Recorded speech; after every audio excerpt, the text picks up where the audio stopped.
pledge. I pledge allegiance to the flag of the United States of America and to the republic for which it stands, one nation, under God, indivisible, with liberty and justice for all. Thank you.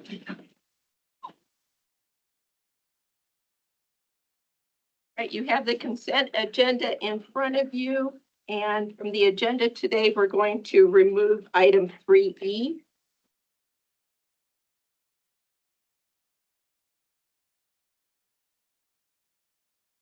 To approve with the removal of item 3E. Scott, do we have a second? Sure. Second, I wait. Any discussion? All those in favor? Aye. Aye. Opposed? Motion carried. First up, Cody Payne, Chief Investigator and Coordinator, Medical Examiner, and Dr. Elliott, Medical Examiner, discussion and/or decision to approve Dr. Elliott's contract renewal. Morning, Dr. Elliott. How Morning. are you? Good to see you. Thank you for coming in today. Yeah, you bet. So we have a contract in our packet that I believe you've seen a copy of it, Yeah, and it's to extend your contract with the county for 2 years. right. And is there anything you wanted to mention, or is there I anything? think so. I think, it's kind of on a 2-year roll and we're just up and everything's going smoothly, going well. And so I'm ready to renew for 2 more years if you'll have me. And to approve. I'll second that. There's no change to this contract.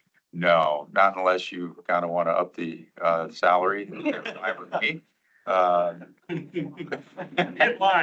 Get mine. Okay. Yeah, no, everything else stays the same. Yeah. I think our department's been running smoothly. Everything's good. We've got, our new employee on and everything. And so very happy with where we are. Anxious for that. Yeah. Chris, you've retired from the hospital work, I retired from the hospital work in Council Bluffs here. Yes, I have. but you still maintain your, Yeah, my Iowa medical license is still maintained and it's active. I want to make sure. Yep, for sure. Yeah, that's part of the Iowa code. And Yep. so, yeah. They got reciprocity, don't they? Most of this with the states. They really don't. You Oh, have to really? have a So you gotta license go, in every state. so Yeah. you gotta go over there and get one if you're gonna be on. Yeah, so I have to continue my continuing medical education. I have to continue paying them every couple of years. The insurance man too. Yeah, insurance and all that jazz. So, Good. Thank you for doing it. yeah.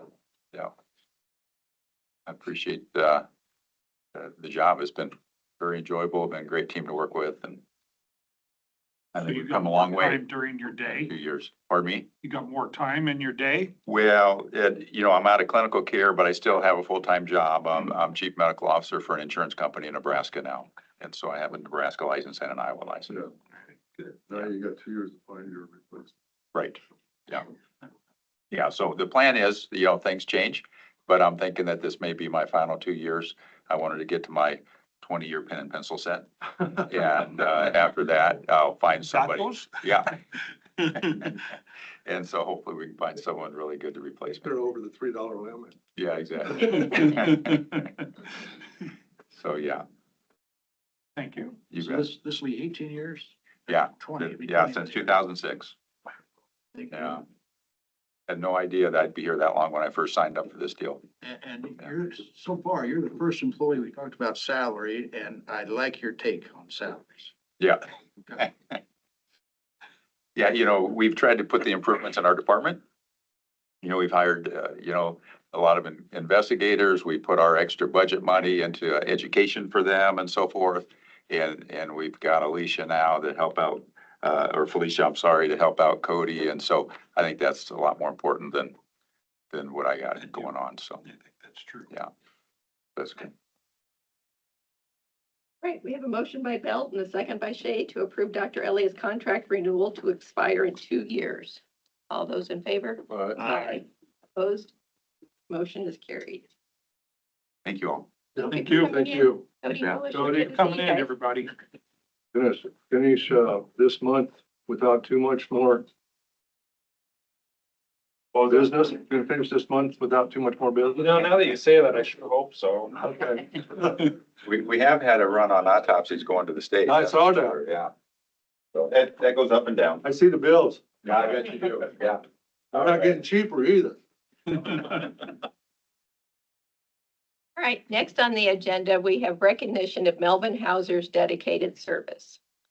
And I've got something here I want to read before we go on. So Melvin Hauser served as I'll grab my Kleenex. good idea.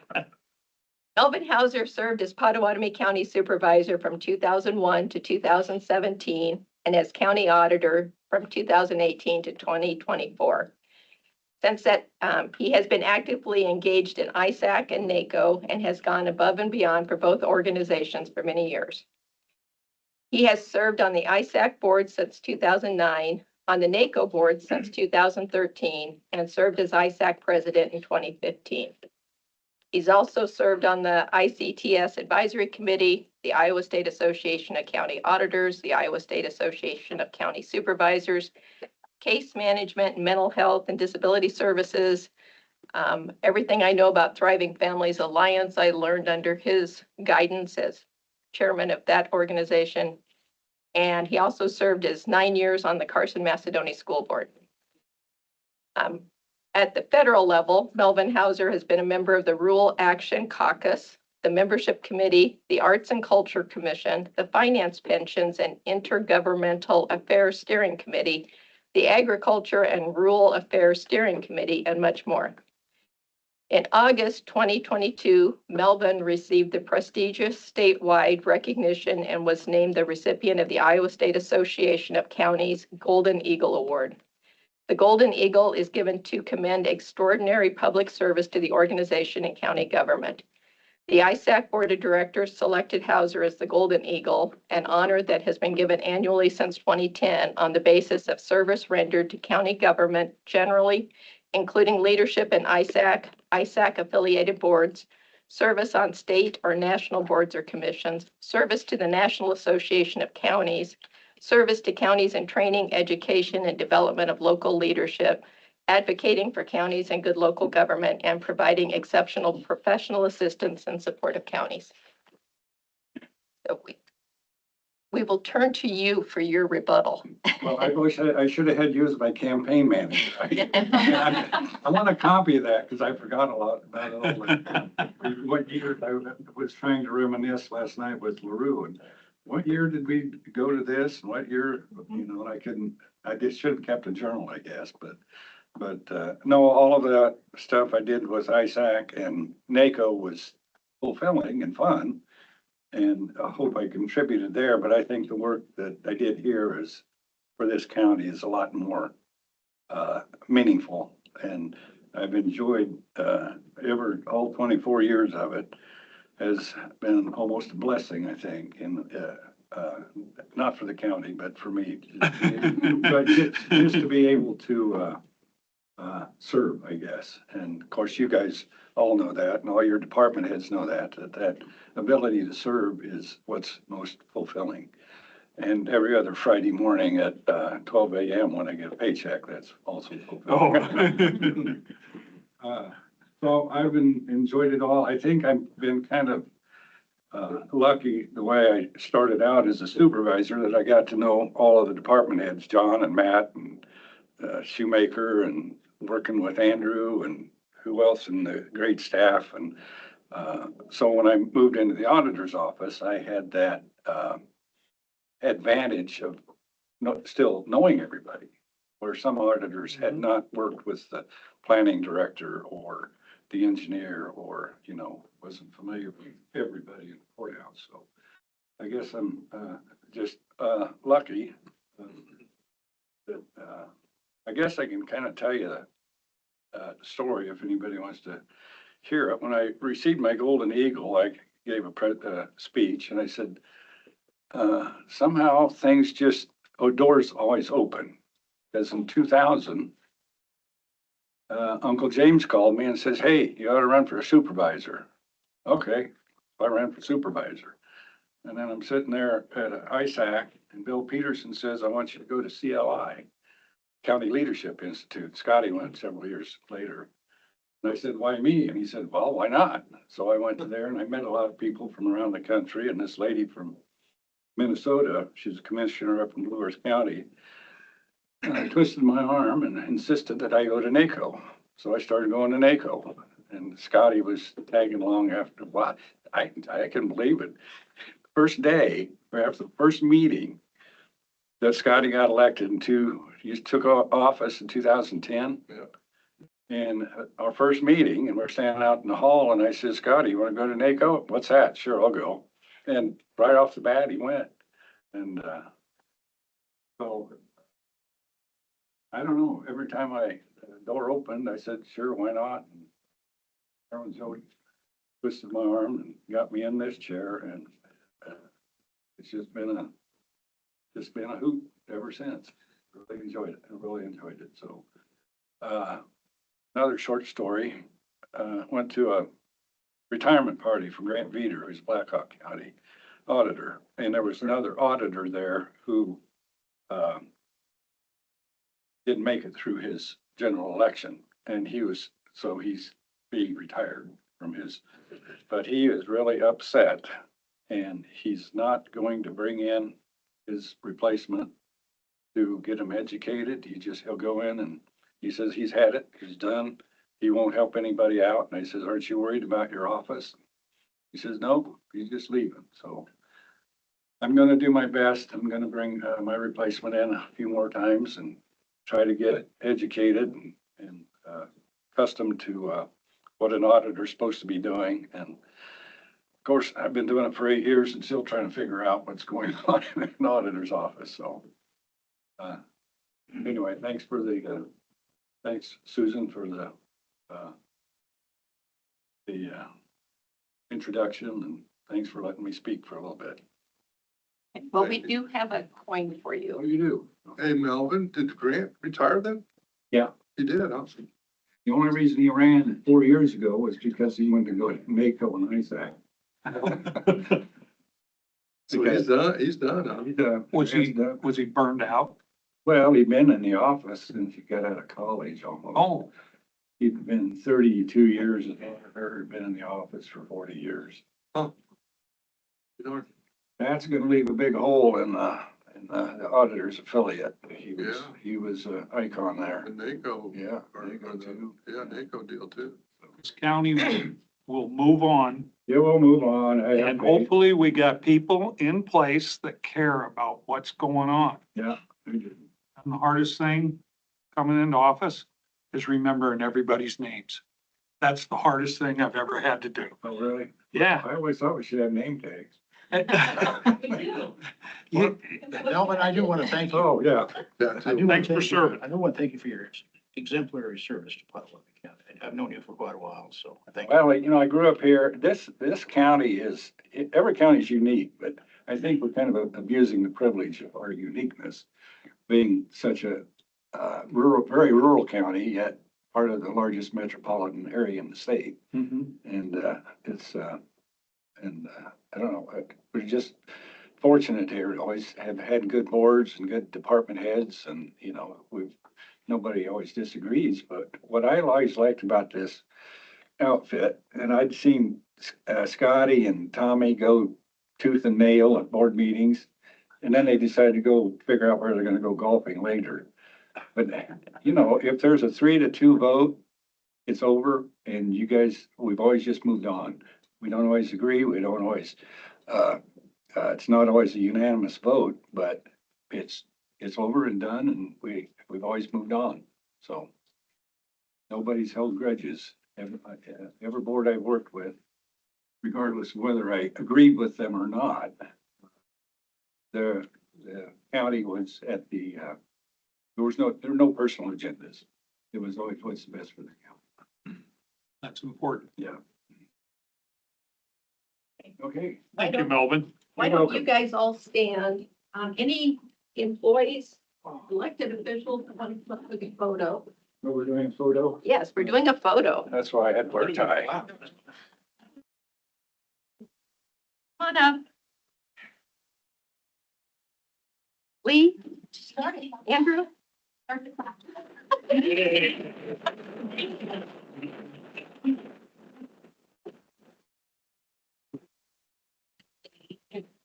Now, in retirement, I'm gonna go try to find another flyer. Liar. Fire, find another flyer. Work down in casino, man. Huh? See if that'll work out in casino. I don't wanna drive to council bus anymore. Come on. Oh, you will. You will. I gotta go to Thursday. Hy-Vee. He'll be down at the Just got- distillery. I gotta go. There you go. When I run out of beer, I'll have to go to Hy-Vee. That's fine. Okay, thank you. I thought it was listed.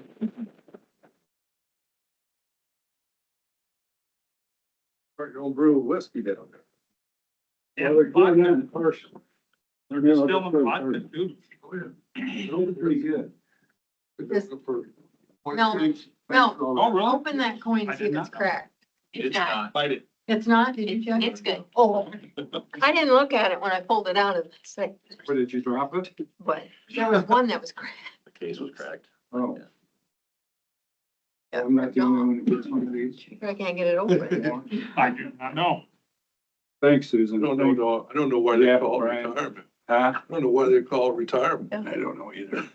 Oh, Find and something. the board has that cake. It's out in the saw hallway that. or we'll cut it up after the meeting's over. So Okay, Thanks for As sure. soon as the jury gets done, you can. thanks. Thanks, Scotty. Thanks, Jim. Yeah, well. Susan. Jeffrey. Thank you, Mel. all right, now back to work. You're not done. Okay. You go. Do you have any more things to do at ISAC then, or not? Oh, it's all, it's done. All done?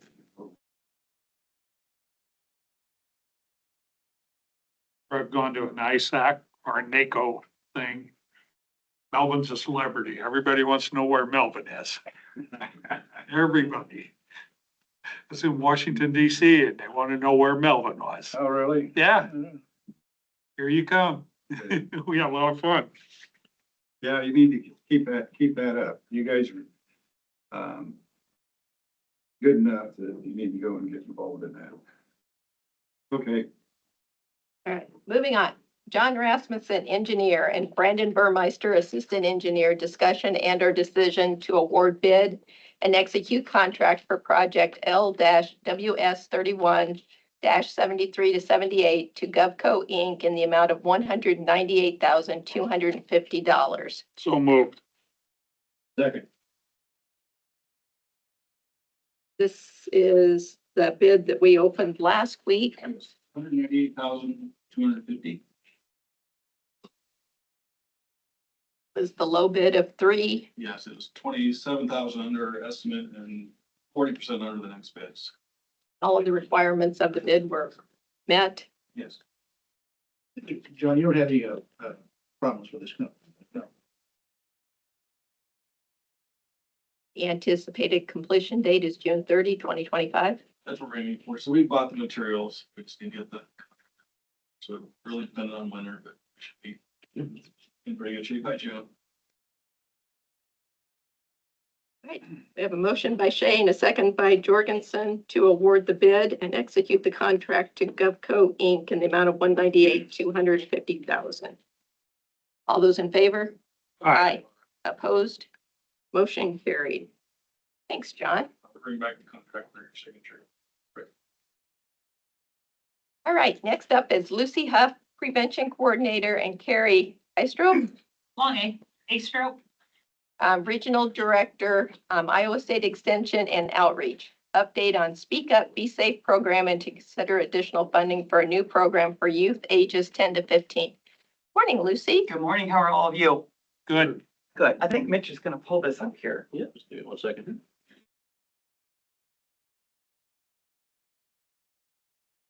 I decided to come and do my annual visit and update you on where we're at and You need a podium to lean on? yeah, I teach kids. I don't need a podium. Give them the look. Keep giving you more to teach about, don't they? Oh, yes, they do.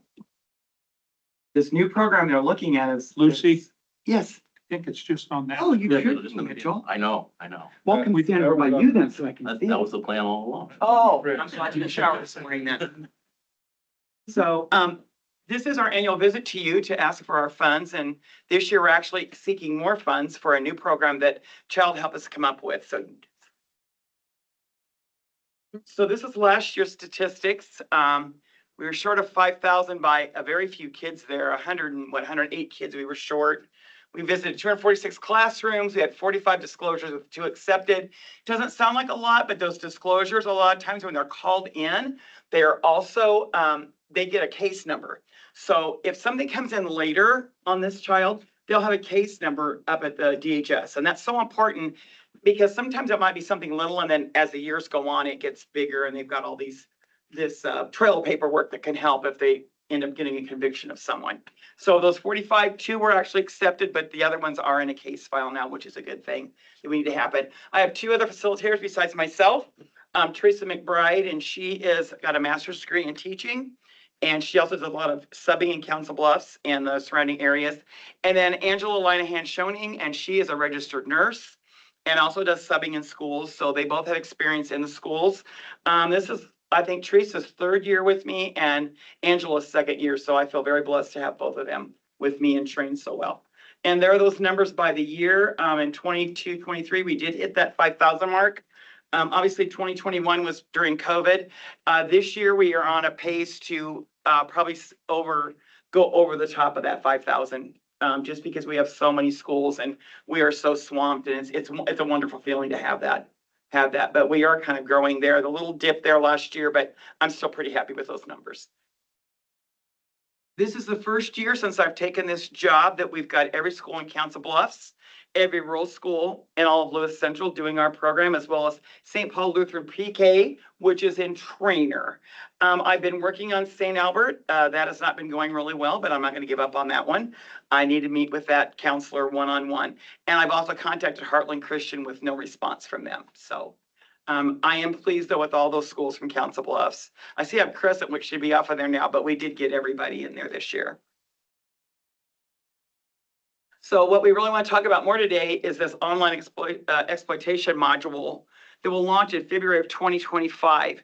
I'm not sure that date's going to be good. They're asking some of the educators from the Speak Up, Be Safe program to look this program over. I was supposed to have it last week and I haven't gotten it yet. I was chosen to look it over. And so they're kind of really, they're backing off a little on that February 2025 launch. That's when they'd like it to happen.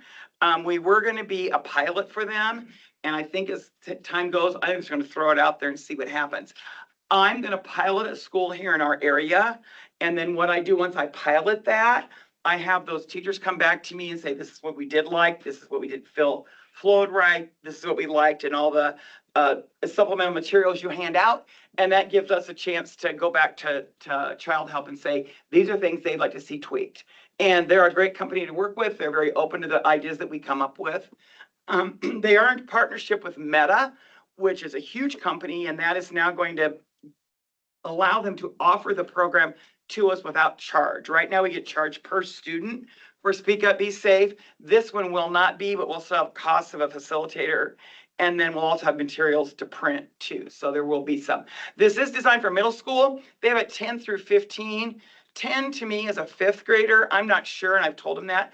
I'm not sure how fond I am of putting this out to 5th graders, but till I look at the curriculum, I'm just not sure where I'm at on that. But I've kind of hinted to them that I'm not sure 10 might be a little young for that one, but we'll see what it looks like. It does have some videos in it. We'll see if we feel those are age appropriate and then kind of go from there. So, and then I have some facts on exploitation and online predators. I'm amazed there's 500 online predators active each day. There are approximately 150 million fake profiles out there. And these are people that spend a lot of time hunting, going into those where kids are at in chat rooms. They go into games they have that they play. They build relationships with these kids. They have the fake picture. They claim to share the similar interests with that child, trying to get them to send things to them. And what they're wanting to do over time is to get them to send them pictures. And then they use the exploitation piece of that by asking them to do more and more things, or we'll expose this to your family and friends that you sent us these inappropriate pictures. And that's the basis of what they're trying to do. And actually in this area, we've had someone that was exploited, a girl, and thank goodness the grandparents got on the phone and found it. She had over 1,000 texts with this person. And a lot of them were inappropriate pictures of him and of her. The thing is, his always had his face blocked out. I know they've been working with the sheriff's department. Unfortunately, the guy's using a burner phone, so they're not able to find him. But 1,000 texts between a 13-year-old and a gentleman quite a bit older is a huge amount of texts. And that's just been in the last like 6 or 7 months. So thank goodness grandma got a hold of the phone, took a look at it, called me and said, oh my gosh, this is what's going on. And let's see what we can do. So, you know, she's made some calls. That's pretty tough when you can't backtrack that and find that person. One interesting fact on this is 58% of parents are concerned about the threats. A lot of times they don't really know what to do. I'm hoping when we get a hold of this program that it's going to give us the foundational pieces we're going to need to help these kids build the confidence not to get lured into this trap, because it is a trap, and it can be very, very dangerous for these kids. It really can. Because the guy that my friend's granddaughter actually was contacted, she was close to meeting him. She was going to go, he was going to send her a bus ticket, and she had figured out how she was going to get to Omaha, get on the bus and go meet with him. So it was close before they caught it. It's pretty scary. And then our last slide just shows the thank you to everybody. Matt, who's been so supportive, and how appreciative we are of everything he does. Eric Strovers continues to help me out so much with questions and making sure we're doing things right, so we get that conviction if we ever get to that place, that we're not asking wrong questions, that they don't feel we're coercing the child into telling us something they aren't ready to tell us. And of course, to all of you, and then also for the area schools. If it weren't for the area schools, we would be out of business, because they do all of our printing for us. Council Bluffs Schools does it, all the other ones do it as well, and we are so grateful for that, because without that, we just could not do this program. So thank you. I think Carrie's going to talk a little bit now.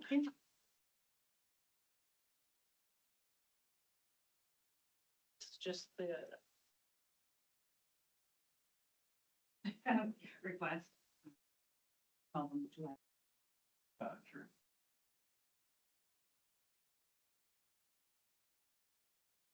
Ooh, there's two.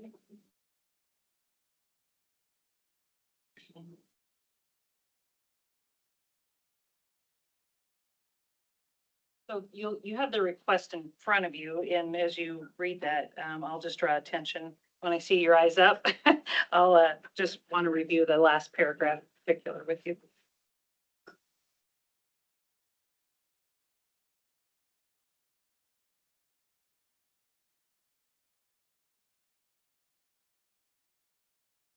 As Lucy pointed out, the new program is in conjunction with Meta. And if you're not familiar with Meta, if you know the term Facebook, that is the new name for Facebook. And I am very grateful that a social media platform is taking an interest in keeping youth safe. And that matches your interest that you have in helping the youth of Pottawatomie County be safe. The new program is to empower youth to recognize when they're being groomed. And grooming can be a very long-term process, and it's hidden through social media. And we're thankful that the program, and as Lucy, I think, is anticipating, there will be some additional parent supports. But if you have children or grandchildren that, their phones are generally connected to their hips, and I don't think that's going to change.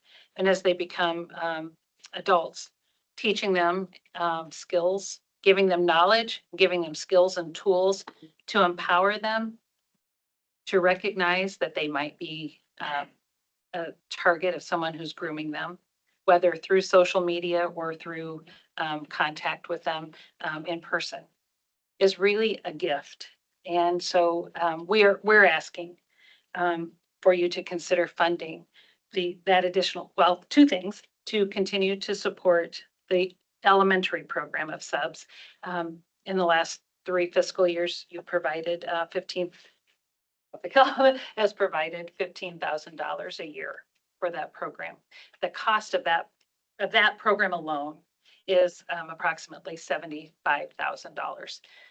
So the cost essentially covers the cost of the curriculum or the subscription for each student. And then a little more, and the West Potawatomi Extension Council uses their funds to cover the cost of wages, human resources, the employee benefits and so on that deliver this program. We're anticipating that this next program will cost an additional $60,000.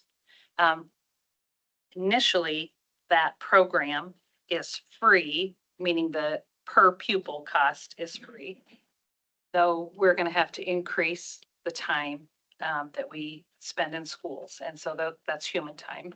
And I don't believe Extension Council can afford that increase in cost to do that. So we're asking for an additional $60,000 to cover the cost of delivering the middle school program. Obviously, I think Lucy alluded to the fact that we might not know so much about it until February, but, and we'd be happy to come back with more specific data and variables and factors that would help you make a decision. We're asking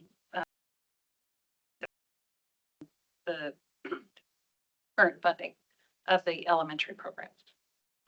And Tim, maybe you have a Well, question? No, I think that, as we get closer to taking a look at our budget, seeing how much, new money that we have coming in, that would be something the board would maybe consider at that point, in my opinion. But my questions to you are, how much state funding do you get for your programs? Extension is funded in three ways. First is tax money, and that's the most, property tax. And that's the most, that's the largest part of our bucket. And then we charge for programs, so fee programs. And then we also seek donations or sponsorships. Other than the property tax, you don't get any additional state funds? No. Have you requested funds from the schools? No. Okay. Why not? Um, Why not? That's their job. well, I don't get to tell them that that's their job. Well, they Yeah. don't have to. You vote for them to represent you. The school board? Yeah, Mhm. they run the show. School board does. Yes. So then did you not go present to the school boards? No, I'd be happy to go present to them. Yeah, I think you should. That's their job. They're the first ones the kids get to see. True. Well, that's the, I mean, I the don't, space where the programming happens. Right. Because that's where kids are at. exactly. So did you watch 60 Minutes by any chance? Recently, Yeah, like Sunday? I did catch part of it. Okay. So you saw what's going on. I mean, can you be more specific? I don't know. Okay, so this gal, they take these pictures of these girls at swim lessons or gymnastics, and then they got this app that can say, unclothe me. And it uncloses them, and then they put it out on whatever those social media sites are. And then everybody in that class sees that person without clothes. Then, you know how school kids are. Yeah. And it becomes pretty stressful and depression for the kid and the family. The federal government has not made a law that makes it illegal to do that. So there's some problems at the federal level, probably according to the state people they talk to, they can't do anything until the federal people do something. So the Senate passed a bill, I can't remember the name of the bill, like last Thursday or Friday. The House is supposed to pass it. Senate passed it unanimously, supposedly. Yeah. So the House is. I happen to know the person who helped originate that bill. She's Well, from, it's a gal, they went to a Christian school, I think. It's a gal and her mother, and they're going to, Lori Tyner Schott is her name. Is the, I don't, if you say so. But there should be money from the feds for you, from the state, from the school district. And again, the fees and the donations and the sponsorships. And we should be part of it, but we shouldn't be all of it. Okay? Well, I appreciate your stance and No, I'm, it's only fair. Well, Everybody's part of the community. certainly I don't disagree until those policies and laws are passed. And school districts, certainly we could speak with them if they value this. How do you not value it? I don't know that they do or don't. I know that school districts do have a very rigid curriculum that they have to follow. No, it's not that rigid that they don't want to teach kids to be.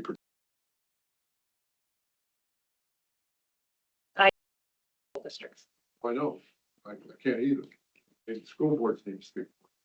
Council Bluffs in Potawatomi County, are there schools that outlaw phones for students in school, in class? There are more schools that are taking local action. In Council Bluffs in Potawatomi County? I don't believe so. Yeah, state's gonna have to be involved in that.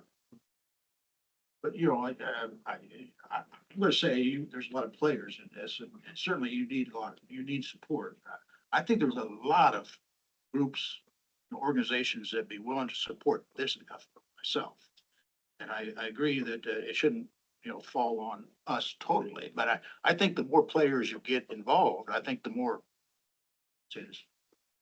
recognition and awareness there will be out there of this problem. And I agree that the school boards certainly should be approached for support even. Well, we'll get on, they're going through budgeting right now too, so we'll try to get on their agenda.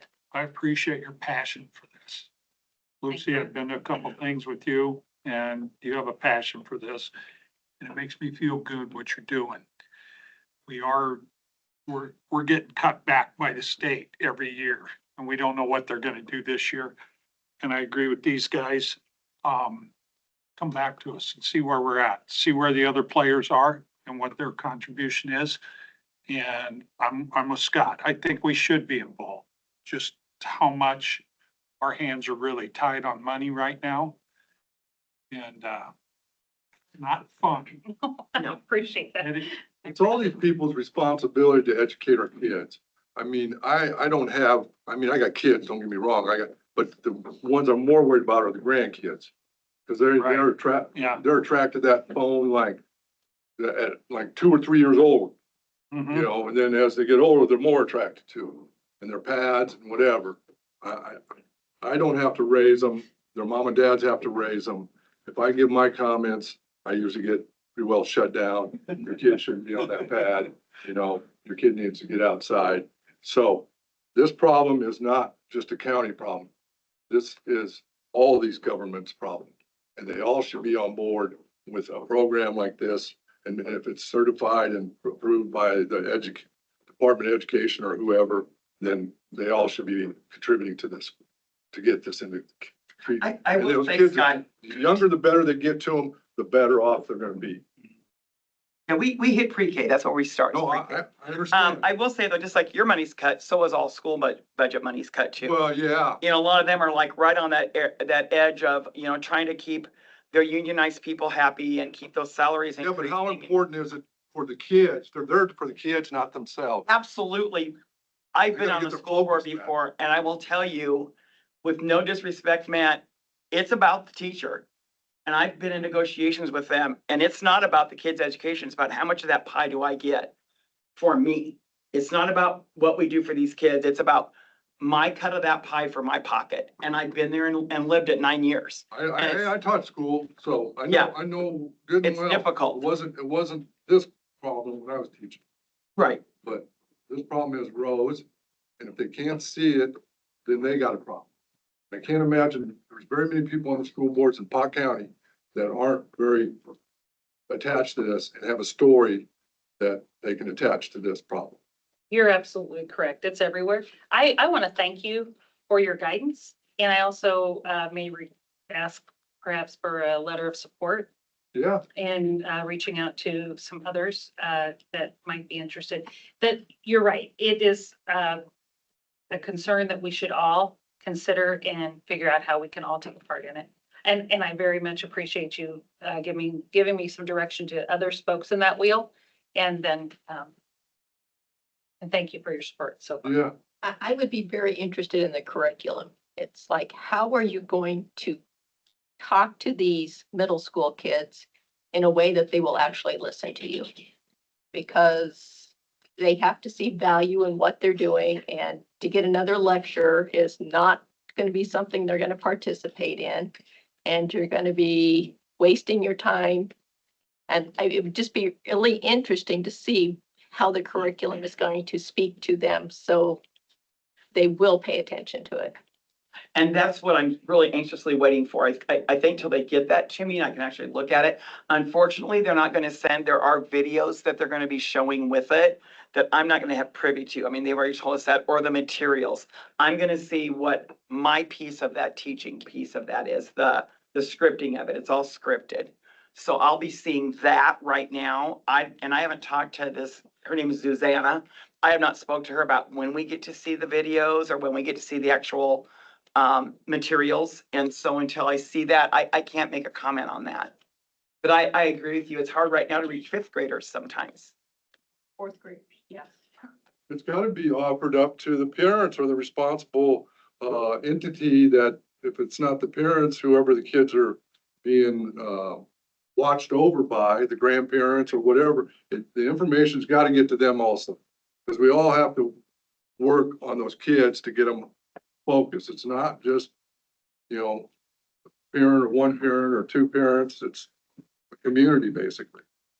And cause these people are, I mean, it was unbelievable the amount of websites that are out there that can take a picture and unclothe you. And I mean, it looks like a real picture at whatever age you want to be. And honestly, Scott, that's mild because compared to some of the other things, what they like call that deep internet where people get in there and there's a lot of things on there that will just make you want to throw up. They're making millions of dollars. And they went after this one company, and you go rewatch it. Went after this one company, which was a pretty common name company. And they just said, well, we hadn't been contacted, which wasn't true. And then they said, well, as soon as we did, we took it down, and the damage is done then. If somebody else has got and took a picture of it or put it into their system, you're out there. Agreed. Any other questions? No, thank you very much. Thanks for coming, yeah, really. I do want to publicly acknowledge Lucy's hard work for this. Yeah, she's been doing it for quite a few years. She has, 27. and that impact with our I mean, elementary. We've been the staple of this thing. Thank you. Yep. It is it's proven too that when you bring someone in that's not like a counselor or teacher that presents it, kids are more receptive to that. Yeah.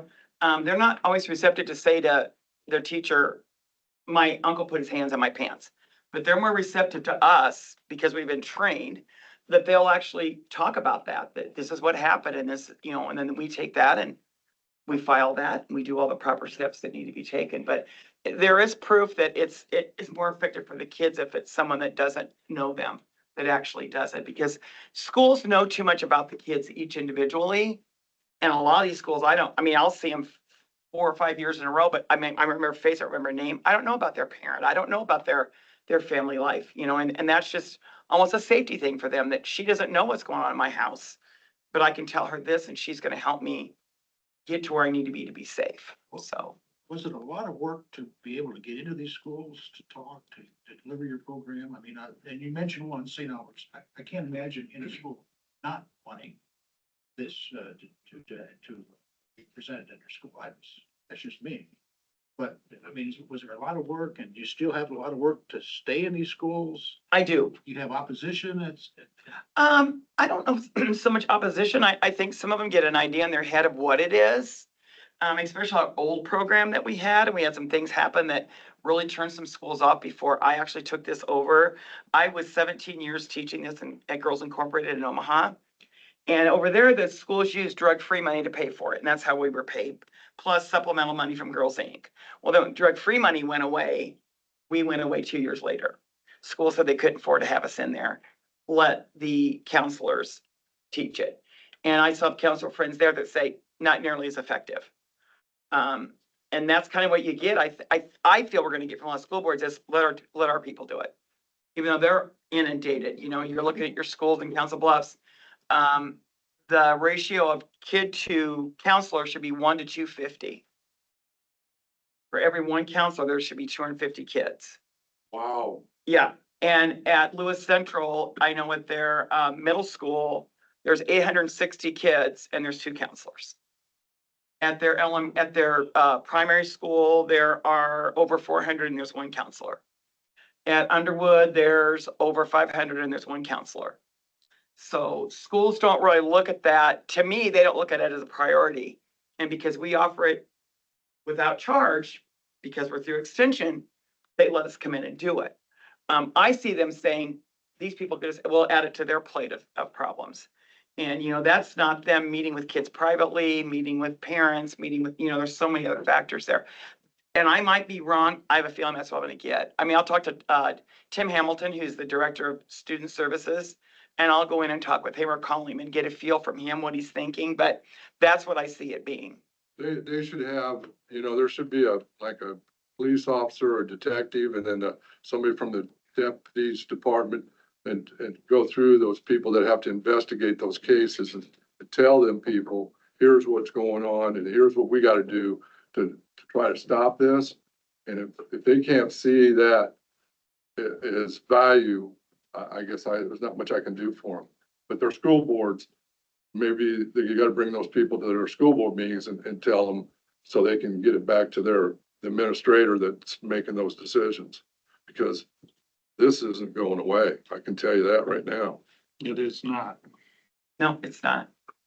But I totally respect where you're coming from, and I agree with you 100%. I just know from the people I know within the system that it will be a low priority for them.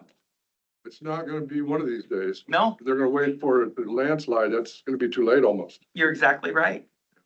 You're exactly right. Well, thank you. Thank you. So we Merry can- Christmas. Thank you, you too, Scott. we can take action on the annual renewal of the Speak Up, Be Safe program for 15,000. We can take action or no action on this new program, waiting for more curriculum. As you suggested, we could write a letter of support. If we did a letter of support and a 15,000 contribution so that both programs would be funded the same with the letter of support, with the option to come back later if additional funds are needed. We've got some options here. I will make a motion to approve the 15,000 and a letter of support. I'll second. It's It just talks about the additional program. update on Speak to Be, oh, okay, so we were asking for a renewal for this Speak Up, Be Safe. Yeah, what's on the agenda is approve support for a new program. Okay. So no action today. No, I think they come back. They came See what well, they're just, at. I don't have, I mean, 15,000 we'll allocate by this time of year. 15,000 to next year's budget and then we'll see where the budget falls. That's a At least that's what responsibility, our responsibility. Was your request for 15,000 last year about the same time? You Yes. came before the board? Okay, well, I second what Brian has said. I'm certainly all for the Continue to 15,000 and then let's take a look. No, at it. I know. Not until, I see that. Yeah. we'll just. We're certainly, We'll put a placeholder in our budget and see where it goes. we're comfortable, coming back to We'll you. get the letter for you. Thank you. Do you think we'll have a meeting next week? No. Okay. Board usually is given a head nod to them and then it gets put in with the public health budget and then they bill public health once a year for that, just. Okay. How, so that's why they come report to you as the board of supervisors. You guys have approved the $15,000 in the past. It gets put into the public health budget Okay. and then they submit an invoice to us once a year. We process that claim. So I rescind my motion. No action taken then. We can do a motion to do a letter of support. I would do that. I would approve Second, I'll that. second that. Do you got some verbiage you want in that letter? I'm happy to send that to you or to. Susan, yeah. Yeah, send it to Susan or Jeanette and then we'll get her done. And, Keep us If we informed how need it to, goes. if we need to go to a school board meeting, I'd be happy to do that. I don't understand what their angst is. I gotta figure that piece out. It's money. Well, no, it's our kid, it's our future, it's our kids. It is. It's not money. They got plenty of money. I watch them go through it when I give my tax statement every year. They cross that off. The school, could you? I can do Taxes anything. wouldn't be bad then. I wouldn't think they'd like that, so. No, I'm sure they would. No. All right, so we have a Sure motion, they're listening to me now, probably. so we have a motion by Shane, a second by Jorgensen to approve the board signing a letter of support for this program. All in favor? Aye. Aye. Opposed? Motion is carried. Thank you. Thank you very much. Thank you. Yeah, I really love your passion for this, Lucy. Thank you. I look forward to your next visit. Thank you. All right, next, Matt Hankus, Vice President, Iowa West Foundation, and Matt Wyatt, Director, Planning and Development. Update on rural housing study that was completed in 2021. And a couple of weeks ago, the board was discussing housing projects and looking at our budget for the next year. And the comment was made, well, our last housing study was done, and I wonder how far we've moved the needle and where the current priorities are. And that study was funded by Iowa West and by the county. And so we have Matt in front of us today for an update. So this is the kind of subject that takes two Matts to cover, so you've got the best of both worlds here. Which one's Florida? Well. Thank you for the opportunity to talk about this. I'm going to give you some brief background on the study, just so you know what came out of that process. In terms of the results, we don't have a lot of information to share, but we will share what we have about those results to date, and we'll talk about what the opportunities are looking forward. So if you wouldn't mind starting the first slide, just as some background of how this came about. In 2019, there were 9 Metro foundations, including Iowa West Foundation, that started a study in Metro Omaha, including Council Bluffs, to look at workforce housing. Now, because of the scope of that project, it did not include the rural towns and communities in Pottawatomie County. And we wanted to see the opportunity for them to be part of that same focus of the study as well. And so in partnership with you all and Advanced Southwest Iowa, we extended using the same consultant that study into our area to focus on rural housing, specifically around the workforce level, about $250,000. Why that level is important is that that's one of the areas you have the fewest subsidies available. Lower affordable housing, there's programs available to support that. Higher end housing, you have the market that can support some of that. It's that middle area that tends to get missed and tends to be part of the challenge with the system that we have. So the focus of the study then was to look at the barriers and challenges and propose strategies to how to address that type of housing in rural Pottawatomie County. You can see in the next slide, please. They spoke with not only the clerks and council members in a number of our communities, but they also spoke with nonprofits, major employers, bankers, developers, and real estate agents. And the goal of it and what came out of that were 2 products. The first was a broad workforce housing study that looked at what are the main recommendations and findings of the challenges related to producing that housing. And then additionally, each rural community received a specific synopsis of their own opportunities and challenges that was given to them as a way to kind of start to navigate their housing challenges. You continue to the next slide. The key recommendations kind of really fell into 2 buckets. You see 3 things here, but 2 of them are related. The first is expanding gap funding resources. So when they looked at housing in rural Pottawatomie County to create a new single-family house in a newer subdivision, there was on average a gap of $30,000 per house. Looking at multifamily units, that gap was around $15,000 per unit when there was more than 1 unit in a single home or a single building. They looked at other types of housing as well, and this is partly the 3rd bullet down there, that thinking about duplexes and other attached forms of housing that could be ownership opportunities, not rental opportunities. There are not a lot of examples of that, but you can achieve cost savings that actually don't require as much or a subsidy in a number of cases in certain communities. The second big area that they found was the communities themselves had challenges to pursue housing. The amount of focus, time, and expertise it takes to pursue the grants, to work with bankers, to acquire the lots and amass the parcels that are needed to do this work is often beyond what the average community has available in addition to their other responsibilities.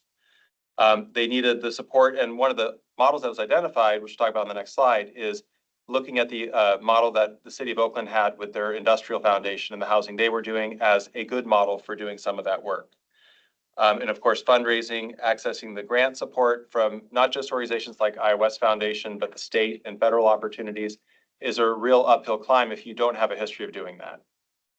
Go on to the next slide, please. So what happened as a result of this?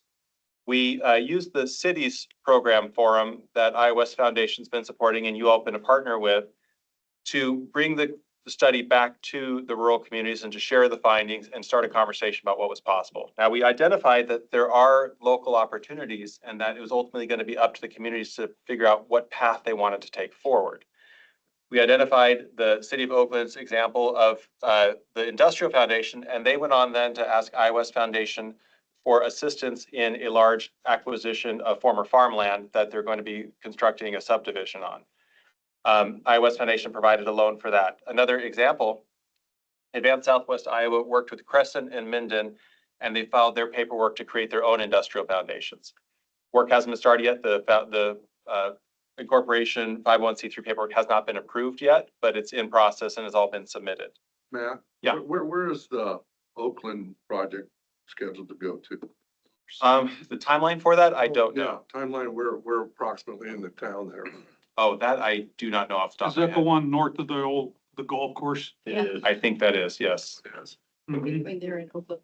Okay. Mhm. And I think Oakland Foods provided some amount of money because they wanted to see workforce housing for their employees as well. Thank you. Additionally, together, we piloted the Rural Potawatomi County Infrastructure Coalition, and that leveraged some of these findings. Knowing that there were, at the time, and this went away before the project was completed, but competitive ARPA dollars that could be applied for from the federal government, we thought we would collaborate on bringing a organization that could do some of the heavy lifting with the grant writing, which ended up being McClure Engineering. We partnered as well, in addition to the county and Iowa West Foundation, with Advanced Southwest Iowa and with Golden Hills. And a large effort was made to visit each of the rural communities to identify what their list of projects were that they had on the horizon, to look at where they might need additional support, and then through McClure Engineering, identify sources of funding and help with grant writing when necessary to help those projects move forward.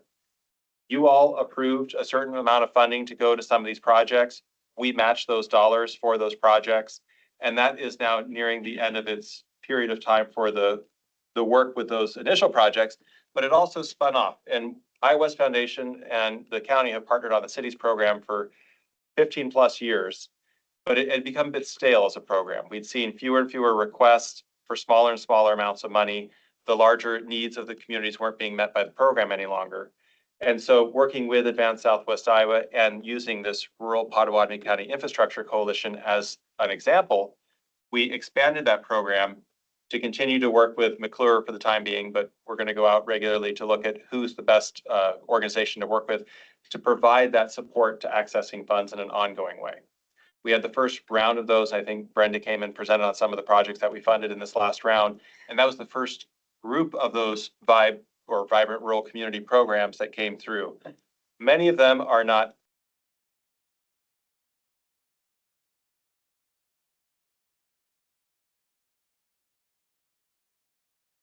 direct, and there's a goal to have housing on the other side of that road, and the road would serve that housing. Other communities are building their infrastructure needs to accommodate larger growth around housing. Trader's doing that too. Yeah, Water's pretty important. yes. Oakland is looking at a large water project, and some of the other communities, Carson and Macedonia, are also looking at water, and we're trying to have conversations about what that big picture is with respect to water. So if you continue the next slide, I'll hand it over to the other Matt. So, and that kind of, when these emails came up, it really brings around a good point of time for us. I mean, we're heading into budget discussions on this, and would be heading up on 5 years of when this study would be released. So heading into 2025, it would be a good time to rehash these conversations, pull the study back out, re-engage with somebody who could help us go back through the data that we collected, figure out where we are currently right now, and where the projects land at. So how did we do with this study? We identified the types of housing that each of the communities could utilize. Going back into the communities, finding out if they met any of those goals that were set out there, if they developed any type of housing, different styles of housing that was proposed to them in their studies, because it was a lot of what their community wanted. And bringing the study back up to date and what it looks like, again, going ahead, because there have been landscape changes that have happened in there, whether it's been the tornado that's gone through Minden and the big effort that's going on up there to rebuild, and then also the foundation funds that were given to each of the communities, and how is that going to affect that list of projects. I feel like the work done through the ARPA project with the rural project collaboratives that we have there, and putting that list together, it gave us a good step ahead. We know that the projects out there that the towns needed, you know, that we're gonna watch them get checked off the list. We'll watch new projects get checked on. I think this study is just has a good potential to give us that overview of the county as a whole and where we're at with the housing, because it does take a lot of market data into account as well. Markets have changed a little bit, and it would update that information in there for us too. So that would be my recommendation, is thinking through budget time, is that I think originally we contributed, what it would cost this time around, I don't know, because I mean, it was a startup deal at the point, you know, gave us our baseline. And so going forward, I think we contributed $50,000 at that time. Iowa West contributed $50,000, and then Advance got the utilities companies to contribute some funds. But just as we talk about budgets, maybe earmarking some funding to go back through and update this study might be a good project for us in 2025. I think it would. The market has changed. We done a couple of housing additions out in Crescent. We used the TIP program, which worked well. It got us back some LMI money. The second phase we done out there, started building. We were hoping for 250 to 300. And the market, the LMI, the low and moderate income, was around 240 to 260. And in the last 4 years, houses have about doubled. And all of a sudden, the market took over. And those houses are going for 400 plus. And they're all sold. So what do you do at that point?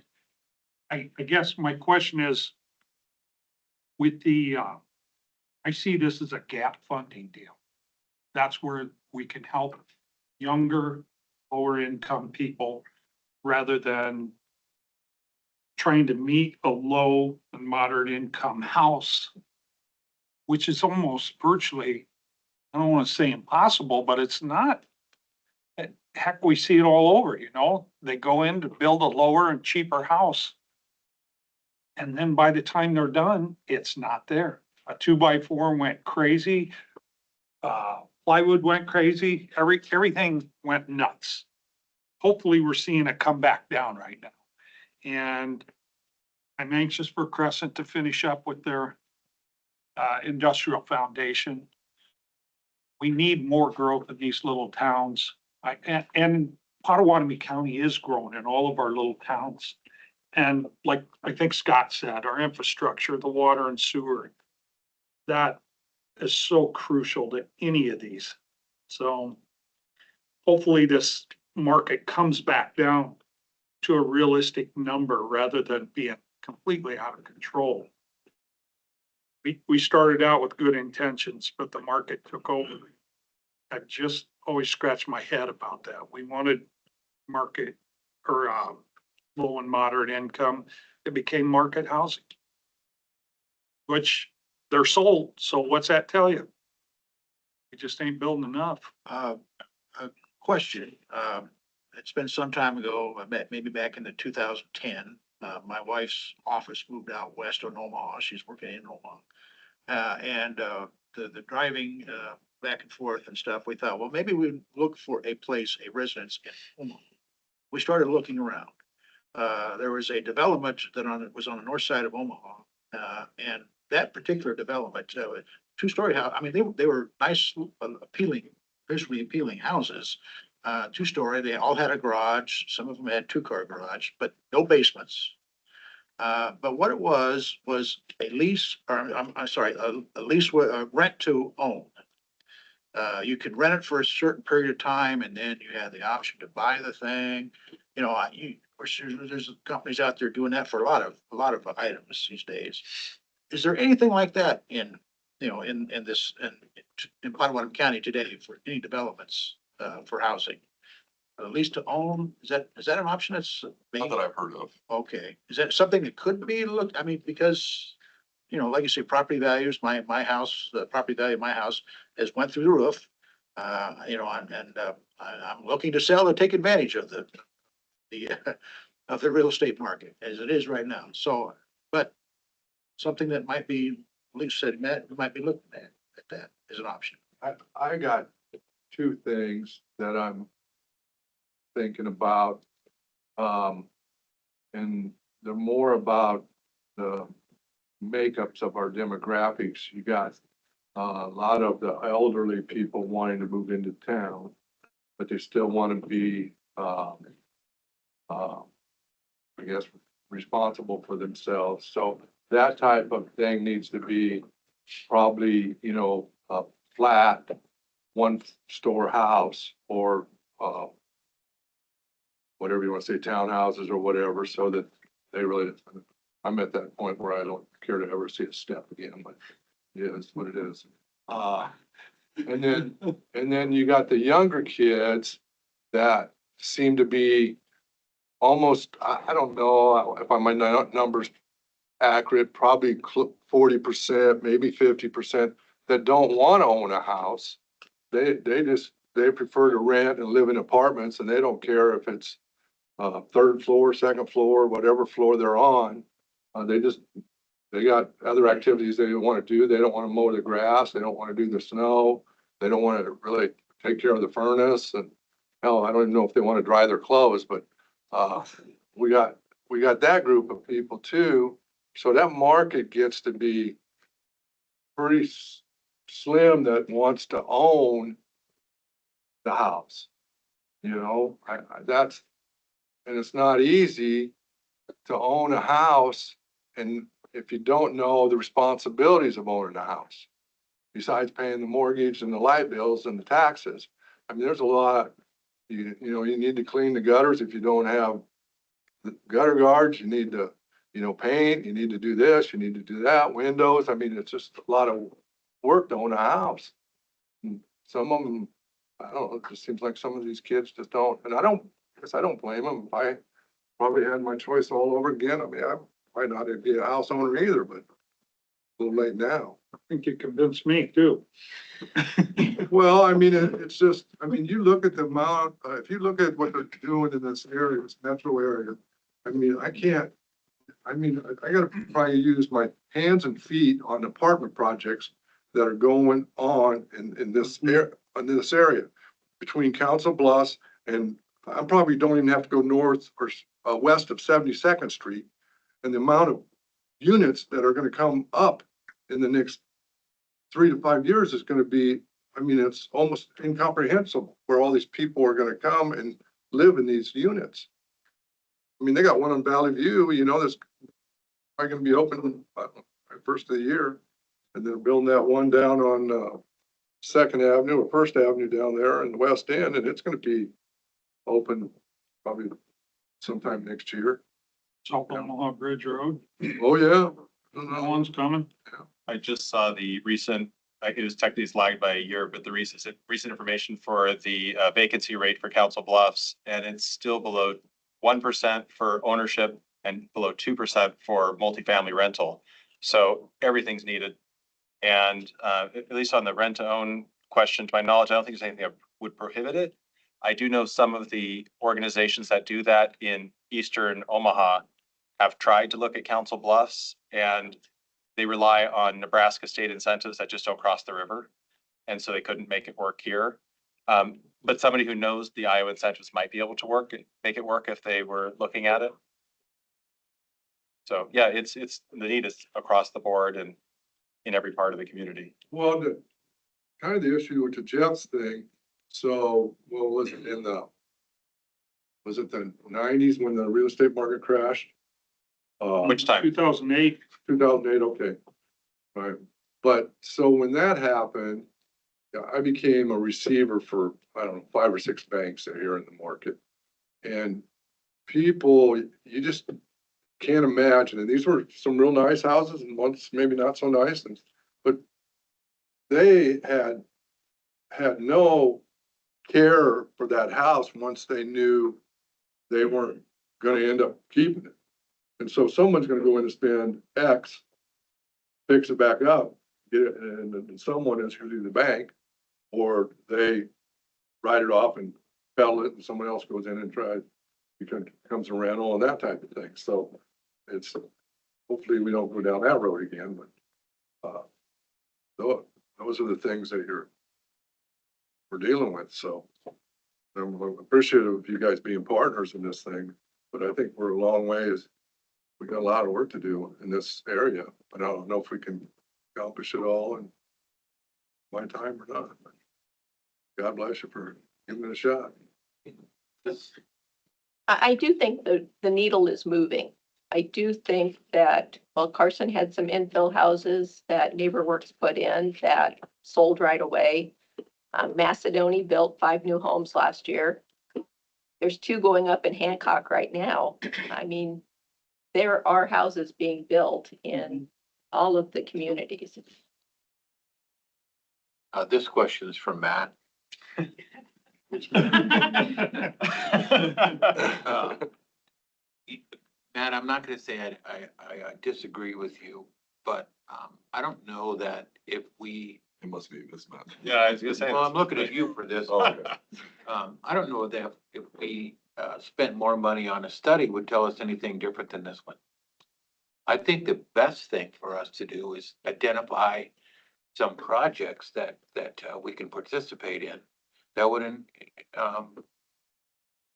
improve or increase the opportunity to build houses.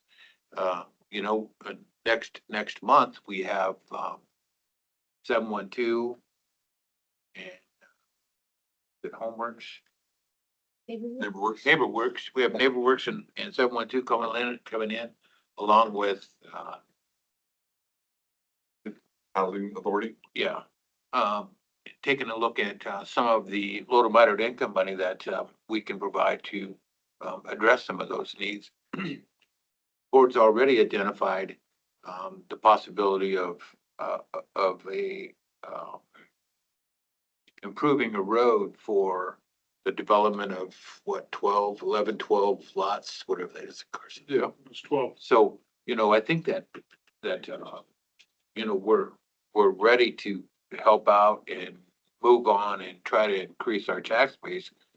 I'm not sure spending any kind of money on another study that's gonna tell us probably the same thing. Well, Would help us. what I would add to that is that there are funding mechanisms available to communities out there that they come back, and this housing study is important to that funding mechanism. If they're applying for other funds from other foundations or state officials, federal people, you have to have a housing study conducted in order to do that. And even NeighborWorks or Habitat for Humanity, the Municipal Housing Authority, they utilize this housing study in the work that they do to apply for those funds. So I'm with you on those parts where you get to that spot where you're like, yes, we have this information, now let's act.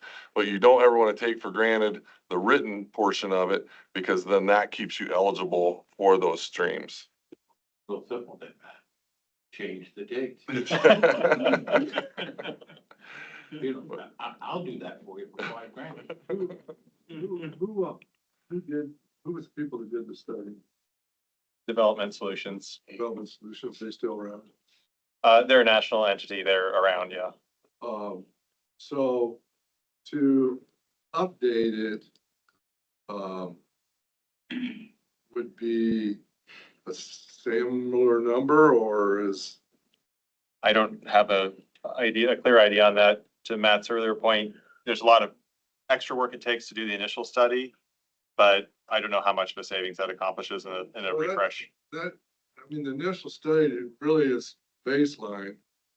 So now, how do we, what did we put in the baseline that can quantitatively be measured? And then really, what are we gonna get out of the next report? with an asterisk on Minden, I guess.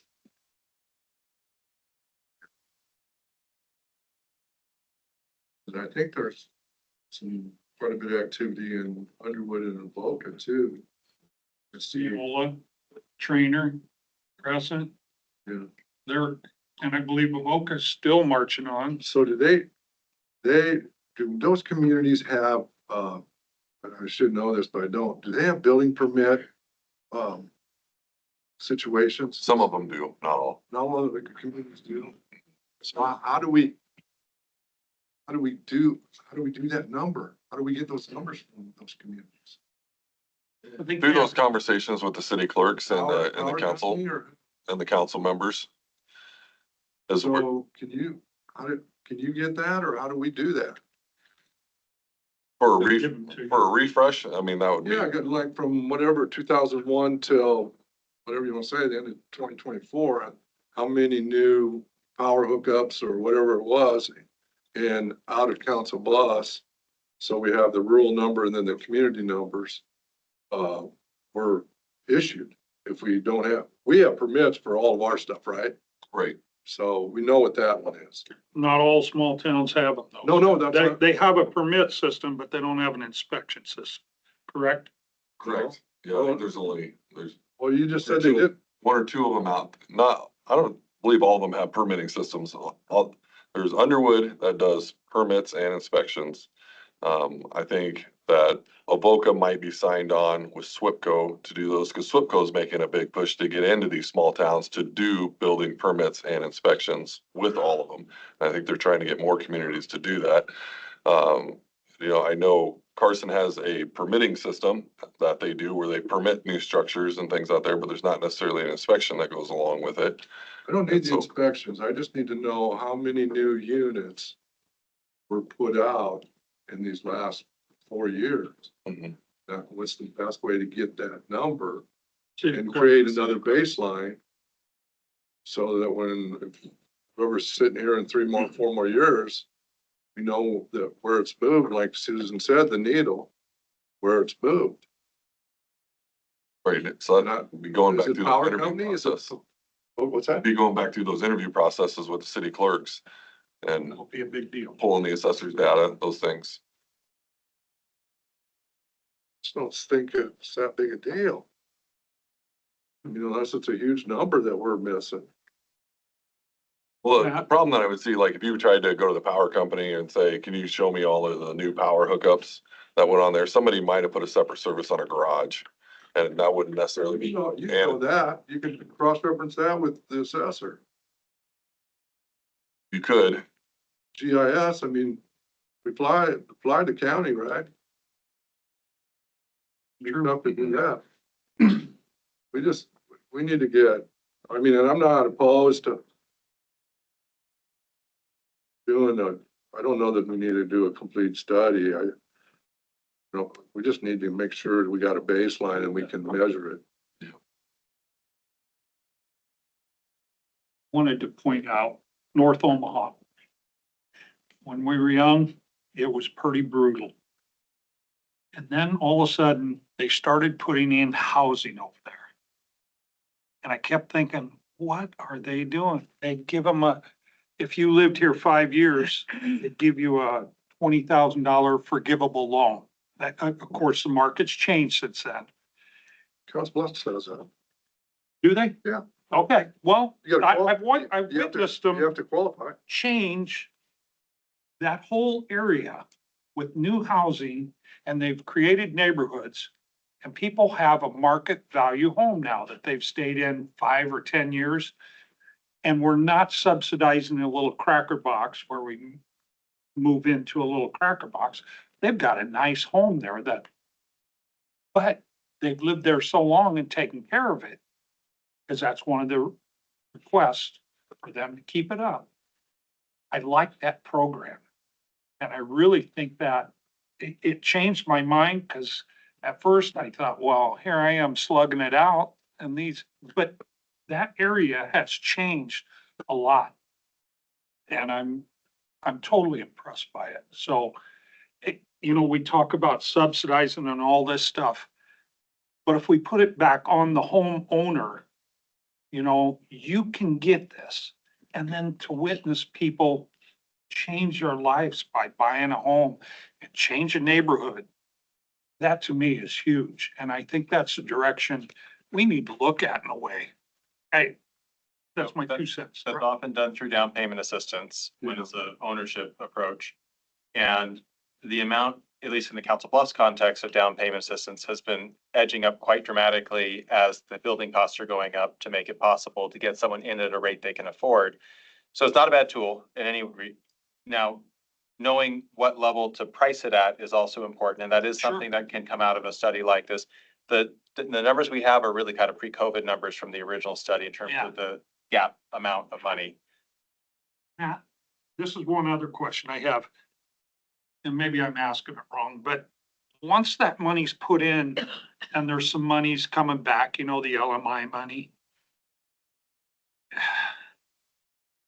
Does that, through this industrial foundations, does that money get washed or what, how, Well, what the way happens Oakland was after doing that? it, we were involved in helping the Oakland Industrial Foundation get Mhm. started with some of the seed money, and I think you all might have been involved in that as well. I know the city was as well. I think there were the three of us. Mhm. And they made their main savings because everyone who was on the foundation board was involved in a trade. And Mhm. so they did all their own general contracting, and they saved the 20% on having a general. And they would build modest infill housing that they knew was in the middle of their market and that people could otherwise come close to affording. And they would pre-sell almost every one of them before they were gone. 3 years into the program, they'd actually earned money. They had more money than they started with in a marginal way because they kept the cost reasonable. They built houses that were appropriate to the context that they could sell ahead of time. It was a really great model. I mean, they did a fantastic job with it. I don't know to what extent having that group of people was kind of the lightning in the bottle for that, but they were definitely a model we should all be looking at for every community to see if it's possible to reproduce it. It's not fast. It was a house at a time, two houses at a time sometimes, Yep. but they were moving forward and they were building and they have, I don't know the total number they produced to date, but I know that it was more than 5 pretty quickly and growing fast. So, yeah, it's that model never had LMI money in it. It was always workforce or market rate potential. It was just through their nonprofit, what was meaningful for their community. You know, they tipped that or was that an infill deal? It was all infill. Okay. They did it all All right. themselves. They I understand. were light and Yeah. replaced it with new houses. Okay. What was that guy's name? City guy. He retired. Oh, yeah. Mike. Mike was heavily involved with Mike- it. Yeah, Mike was like the general. One of the communities that I've witnessed over the years, and I mentioned that my wife and I were thinking at the time moving into Omaha. We also look at another community that has been transformed by market level housing is Carter Lake. As a matter of fact, I'm thinking, if I'm looking to invest in property, it's going to be in Carter Lake. I was very impressed. Even the lower income housing has been transformed value wise because of the market level housing that's there, it's now available. And I'm saying it's going to be capacity filled. And with what's going on in Omaha, you know, Carter Lake is just right there. So even market level housing development has an effect on all of the neighborhoods that surround it. Would you agree to that? Yeah. Yeah, we see a number of communities where housing market gets stuck and you don't have anywhere for people to go. They might get into a house as a starter home, then they can't go anywhere because there's no other housing available. Mhm. So when it's that stuck, if you can open up housing anywhere, you allow people to move and the market to start to rotate a little bit.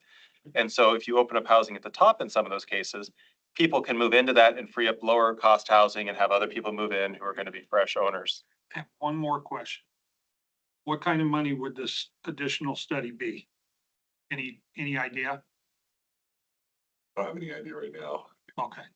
50,000? His idea is my idea. The original one was 100,000. I think it was 125, because I think Mid-American Energy maybe contributed 15, Black Hills Energy did 10, and then we each did 50. It's easy for us enough to get an idea of that pretty quickly. So we can build upon this study rather than starting it all over. Right. That's all I got. Well, Matt, thank you for coming in today and giving us this update. It's obvious that there is traction being made. To Scott's point, we need benchmarks of where we've been. To Tim's point, what can we do next? How can we help? It's good work and it needs to continue, and thank you so very much. Thank you, Matt. You've done a good job. I think Matt did a fantastic job. I know we're looking at each other now. In the housing study, this time, take in, how do you want to say it? Rural development rather than in addition to city development, take in rural development where there's power and, infrastructure that would allow those types of things. You know, because I just soon see water and power available to those potential developments rather than having 2 acres. I don't know that there's a lot of that demand out there once you start mowing.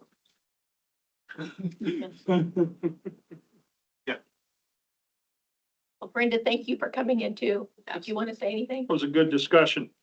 Matt did the study and he was the expert. So happy to defer to him. Matt, Which one? Matt did the study. Par and floor. Matt. Oh. Thank Great. you. Very thanks. Thanks for coming in. Happy holidays. Merry Christmas. All right, next up, Matt Wyatt, Director, Planning and Development, and Maria Seek, Administrator, Public Health. Discussion and or decision on approval of the following job descriptions: epidemiologist, animal control officer, animal control on call, infection preventionist, and health educator. Good morning. Morning. Morning. Hi. So I know Scott and Brian attended our Board of Health meeting not too long ago where we discussed this a little bit with Board of Health ahead of time. We're really needing to slim down the number of direct reports that Maria has coming to her. And when we look at what is kind of transpiring at the state level and what we do here at a local level, went back to look at our positions on there. And that's really where some of this alignment process is coming from for us. So I'm gonna kick it over to Maria and have her tell you a little bit more about that. With the first agenda item for those job descriptions, if you'd like to go through those.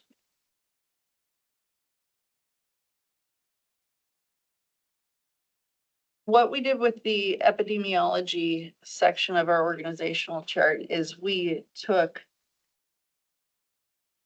the animal control officer on call, the infection preventionist, and the health educator, and put them under the epidemiologist.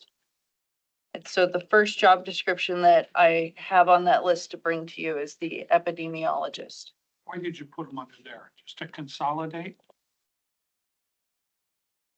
A couple of different reasons. The epidemiologist has been serving in a leadership position and has gone to leadership trainings. It is very good at directing the staff on keeping them in line with their activities and knowing what they're doing and coordinating between Matt and I on any guidance that's needed to come down for that. So that's one reason that we moved it under the epi position. The other reason is the infection preventionist and the health educator are funded under the opioid dollars. They are also backup under the epidemiology. So they do disease investigation with the epidemiologist if those come up. So they're in line with the epidemiology position and the activities underneath there. That correlates a lot right with animal control. When you go do a bite investigation, that bite investigation is being done as a part of a disease tracking piece to that. So all of those Right. relations go back up through an epidemiologist. Bloodborne pathogen and communicable diseases. Okay. Yes, absolutely. Thank you. Uh-huh.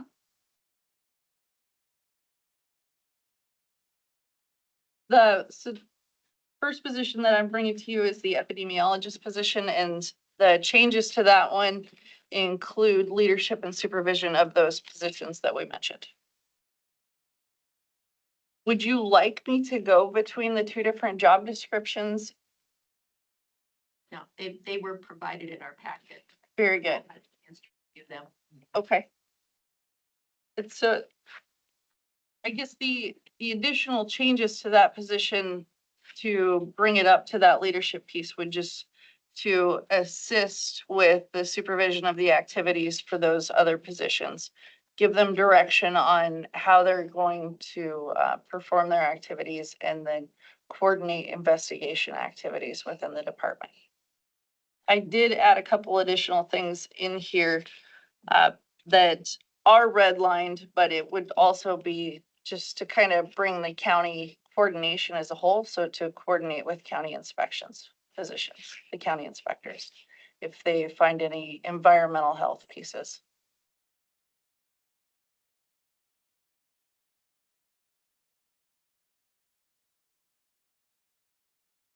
Say that again.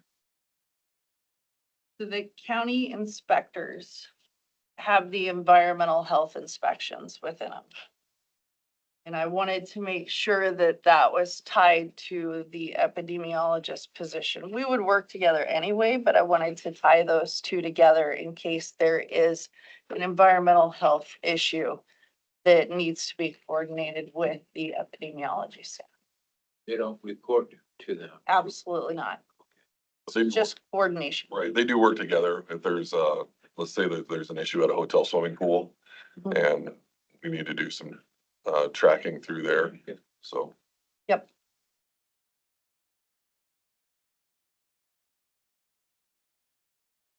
That's the update for the epi position. The other piece on that is that the majority of our positions are entirely billed to grants to get reimbursement through grant funds.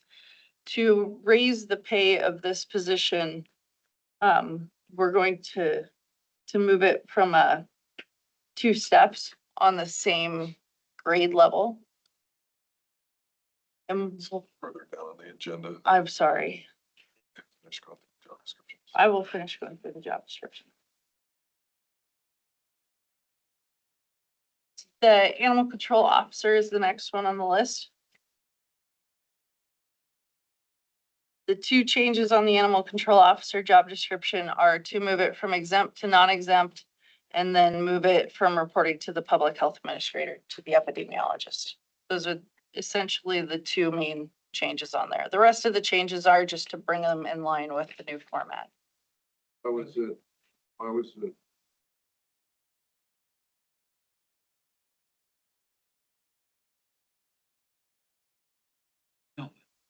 It, Just say you changed it. You want me to help answer that? sure. It had been non-exempt in the past. And then with the level of, upon review, with the level of supervision that that position would provide to on-call staff. And we wanted to go ahead and raise the pay because we were having a really hard time getting applicants. That came to the board some time ago to change it to exempt because it met the criteria for the Department of Labor's exemption testing. However, after further discussion with Maria and the fact that we do struggle to even get higher on-call staff. I mean, we don't have any on-call staff today, do we? We're onboarding one. We're onboarding one right Yes. now. And so this, well, yeah, so this, the animal control position is doing so much of the on-call work themselves that the hours that they could potentially be putting in, we feel like that they should be reimbursed for that. And we also had taken a look at, the Department of Labor was changing the dollar threshold for exemption, and this position was going to be butting up to that. That has not gone through. But we still feel it's best to put it non-exempt, even though it's still supervising staff. It meets the criteria for exemption testing, but that doesn't mean we have to make it exempt. For the hours that this position could potentially be working in, we feel that they should be eligible for overtime when we don't have on-call staff, which is often, unfortunately. Staff report.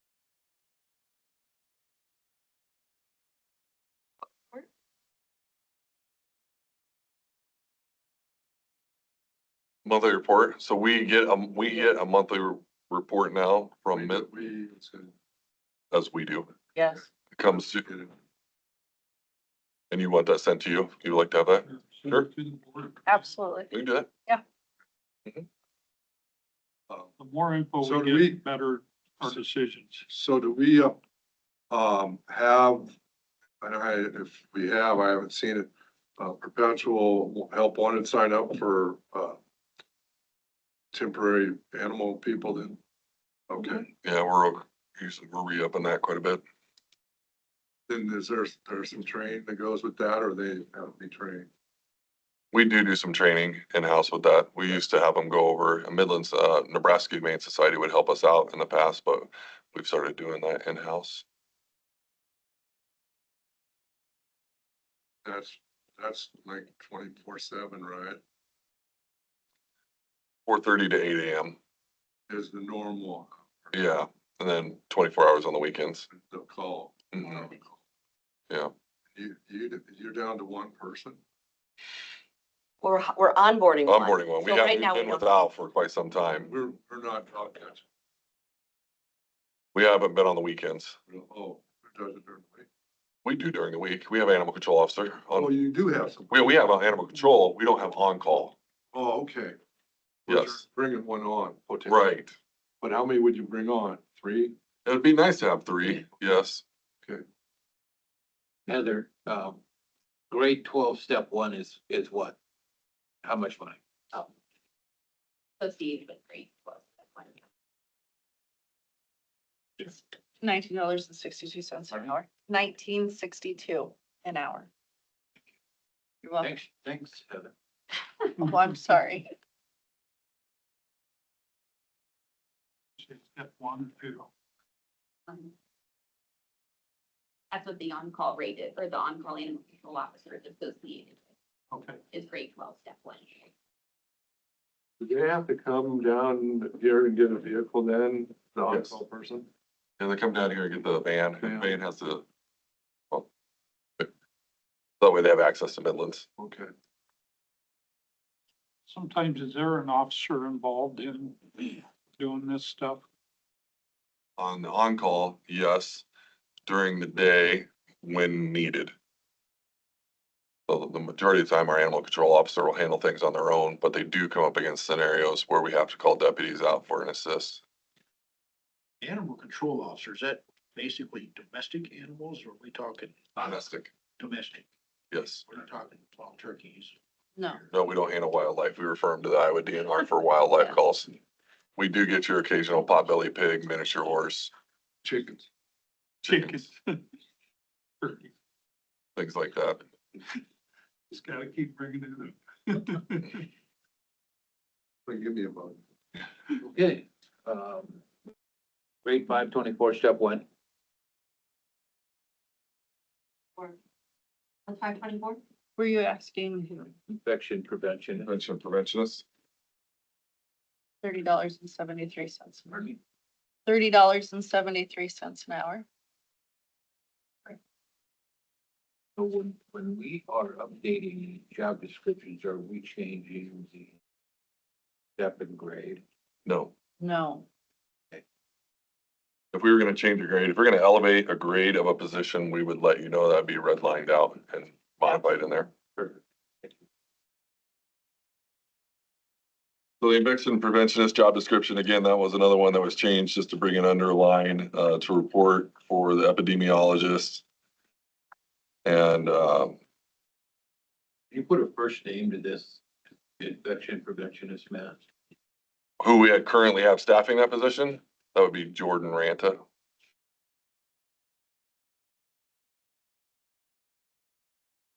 That could be the layer on this word chart, right? Names, Yeah. correct. We do have an internal one that has names associated with it, but then,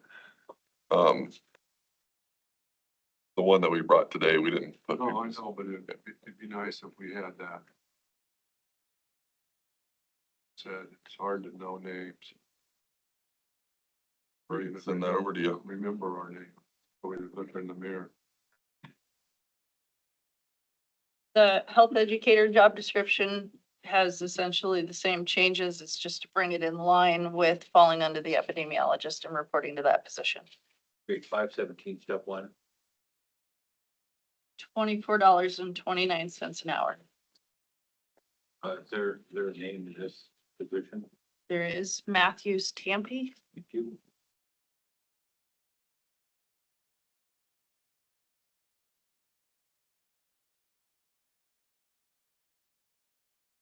The last one.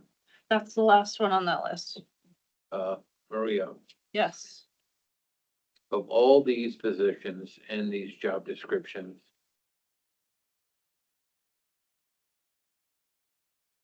they are all funded by a grant, correct? Or a combination of grants? Yes. So there's no property tax levy paying for any of these positions. There is not. Thank you. And, How does that work with animal control then?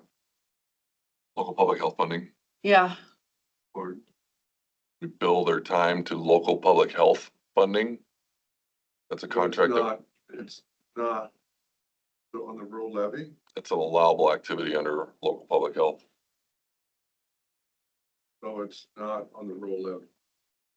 It is on the rural levy. Okay, so one of the positions is funded, One.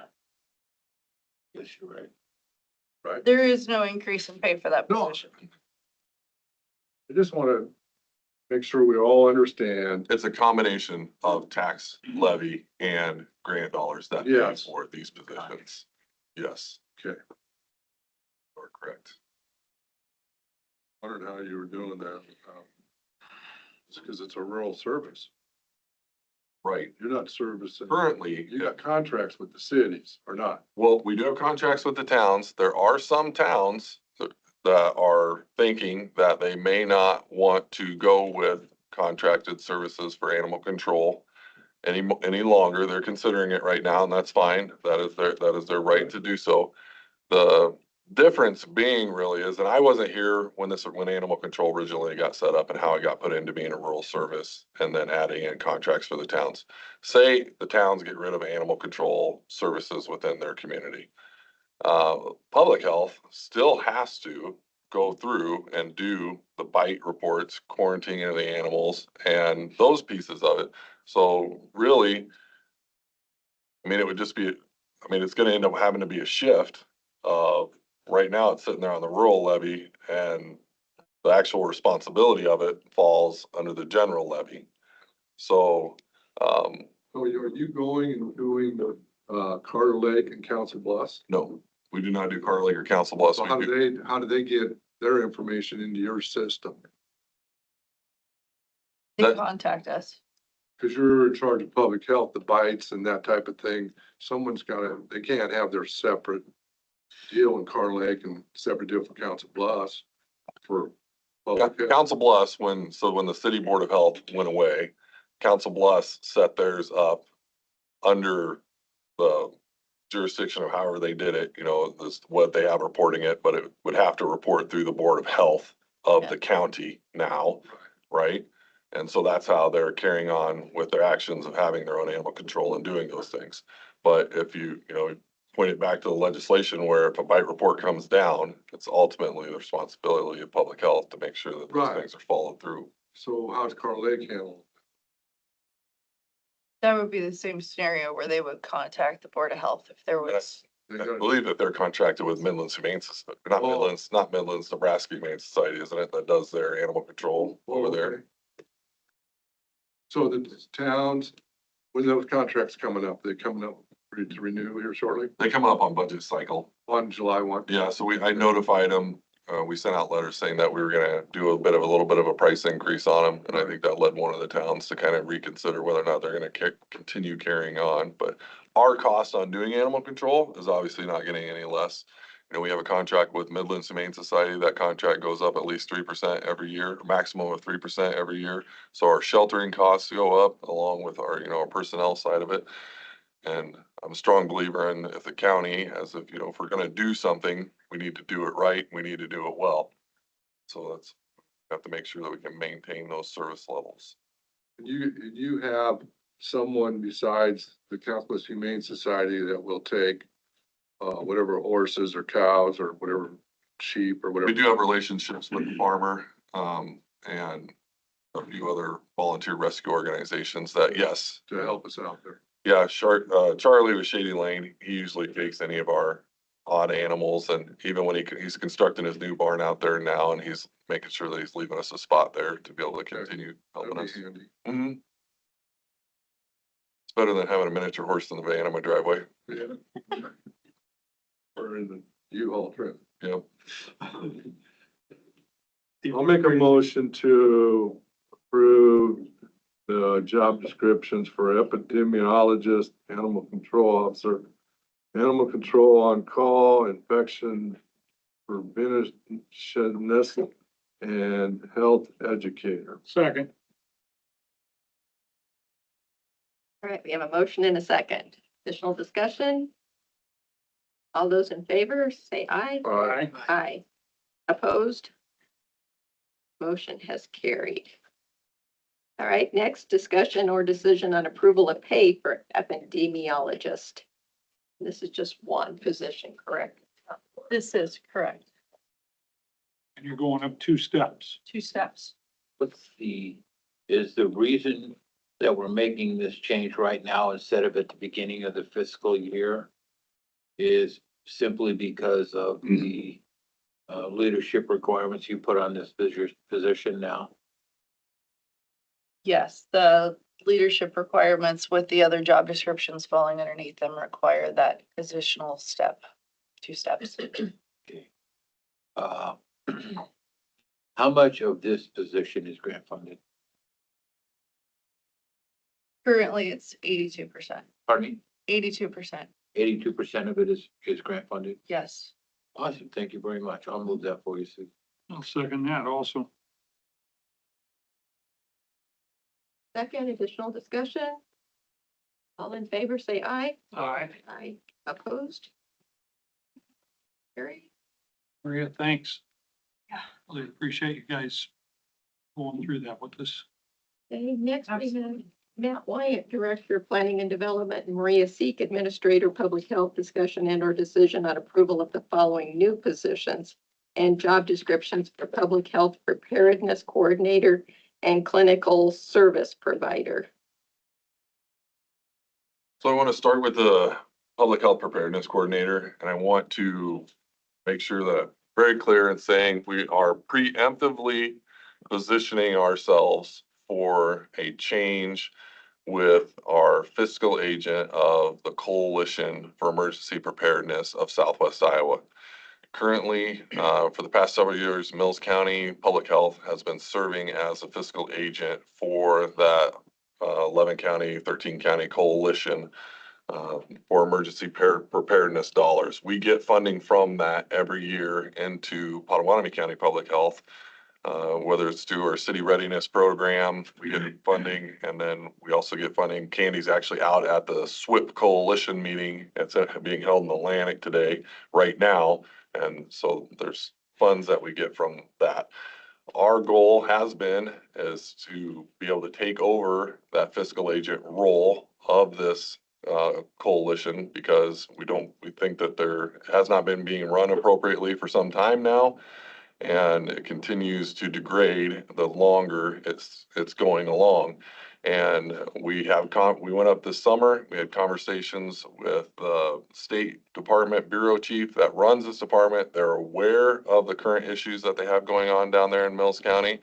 And they had given us an initial verbal approval that we could position an employee to start being prepared for this change, because they weren't going to make a change until we're pushing really hard to make the change preemptively of the contract being over, but they really don't want to until the contract's over. And it would be for July of this coming year. So June 3rd. yes. So we're still we got the job description ready. This would not be a position that is hired for until we have the written approval from the state that we are allowed to expend the funds to actually employ this person. But at least the job description will be ready to go. That's step one's out of the way, and we'll have it in our bank, kind of ready to pull out and go to action on. Contract is 5 years. Yes.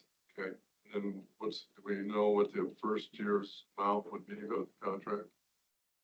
They're $600,000 a year. They've never changed that number? No. Okay. And so we would bring in an administrative fee from that to help with the revenues. So what, not 10%? I believe it's 15. Holy shit, really? Mm-hmm. And then there, at the point where we had the contract with the state for that grant, there are 2 of these positions required under the grant. Paid for Absolutely. the grant. Which positions are these the ones we're talking? The preparedness coordinators. Yeah. That's what you're talking about? Yes. So is this the same counties kind of that Suzanne was trying to get? Different. Different counties? It's not aligned with the It's AFOs, no.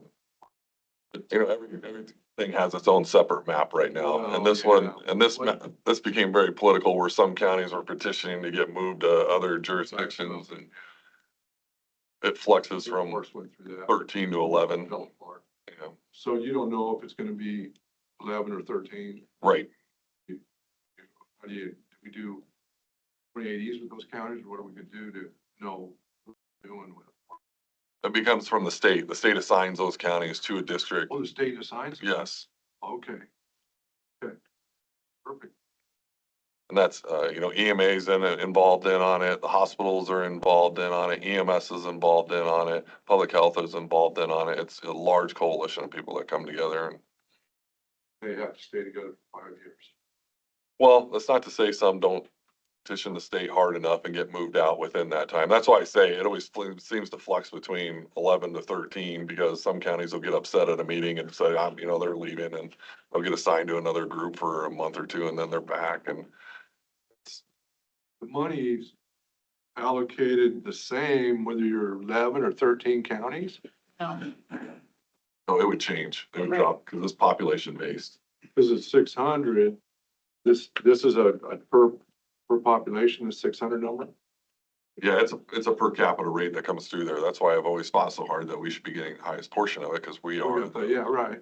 So what, do you know what the per cap rate is? I don't. Okay. And it's, the money's apportioned out through 2 separate grants as well. So to be the fiscal agent, you would have to have both grants for it.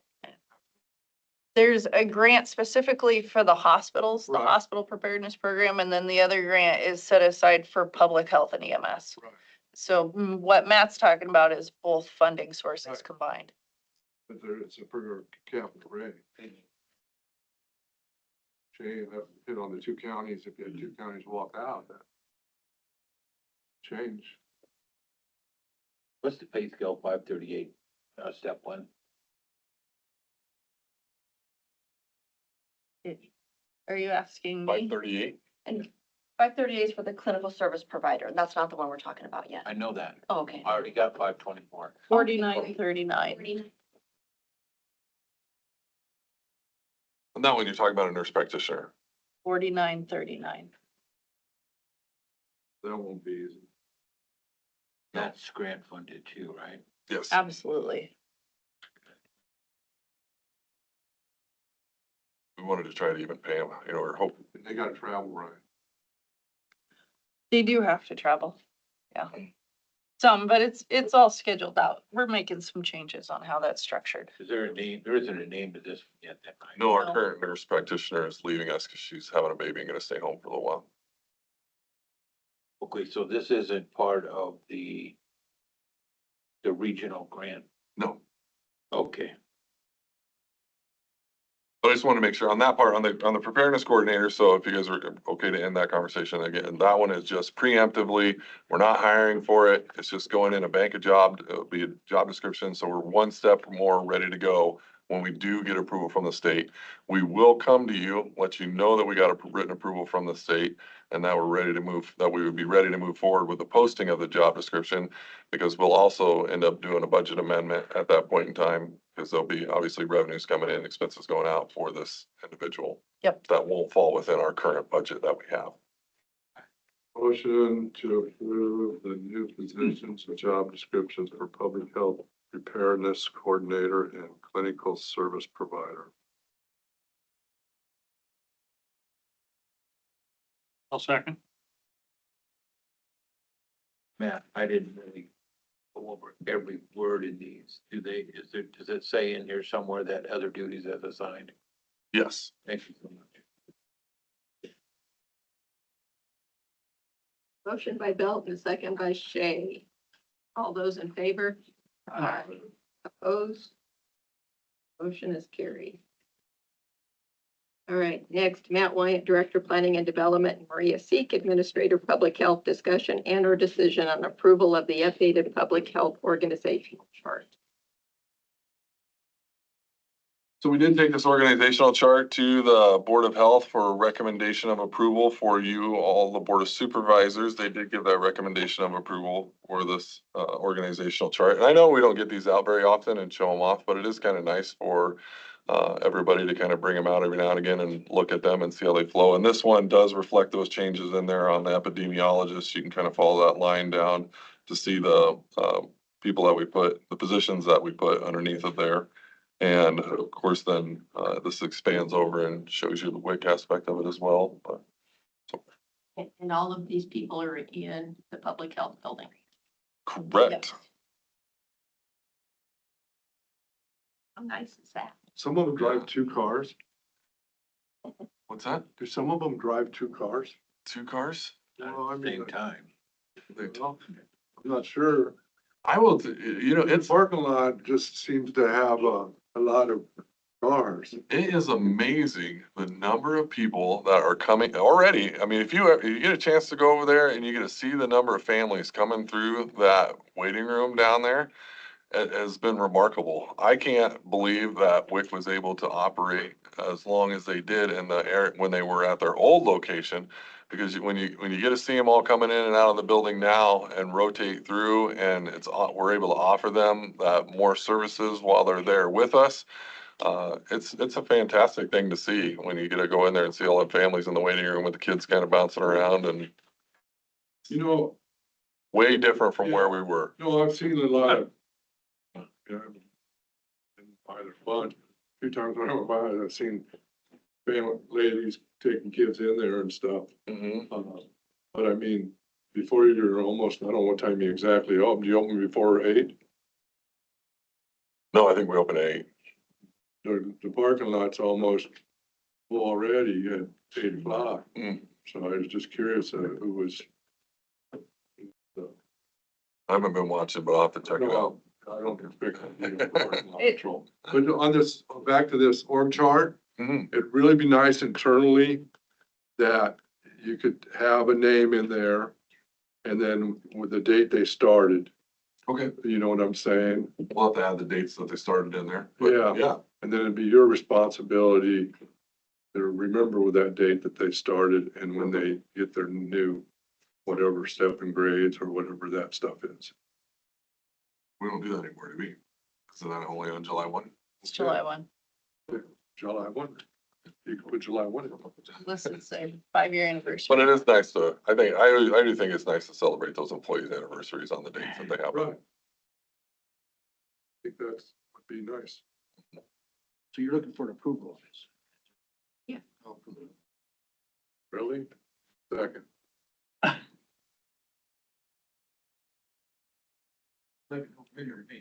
Okay, We have a I'm mo- with you. We have a motion by Jorgensen and a second by Bell to approve the organization chart for public health. All those in favor? Aye. Opposed? Felt a lot. Get the get the internal one over to you. Hey, you check on this, David. Oh, David. Kind of monitoring it, not like stopping. How many more calendar days we got? Be careful, man. January 16th. Okay. Maria, thank you for all the detail and all of that. Yeah. We're ready to go. Thank you. Are you still hearing from people? Yeah, Okay, I haven't been, so, well, since I lost my contact. Chris was the what one, do you mean, Ross, about? yeah, Chris was the one who kept me up to date on everything. I had never really heard from him. Oh, somebody across the hall that lives across the street. Okay, We need to keep rolling through the agenda. Yes. Meetings. thank you That's a all long very way. much. Thanks, you guys.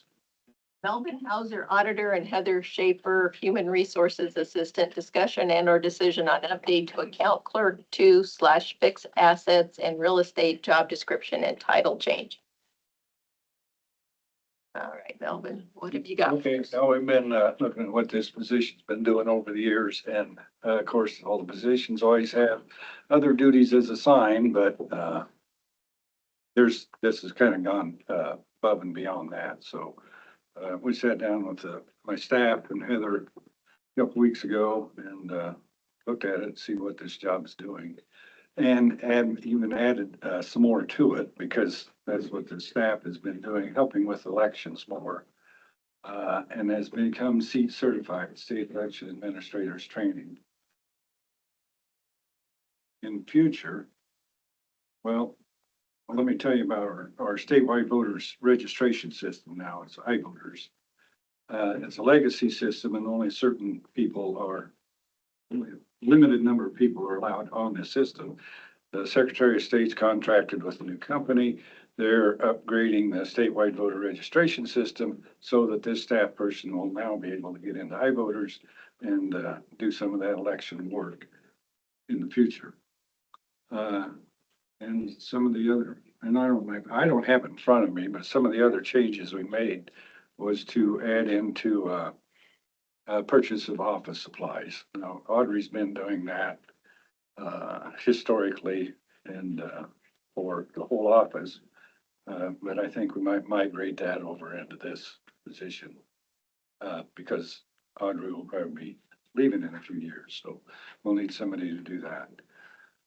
Just some of the other things that kind of fell into the plate of that staff and helping with real estate, helping with finance, helping with elections, helping with the auditor, because the auditor not historically, but as of late has been needing a lot of help.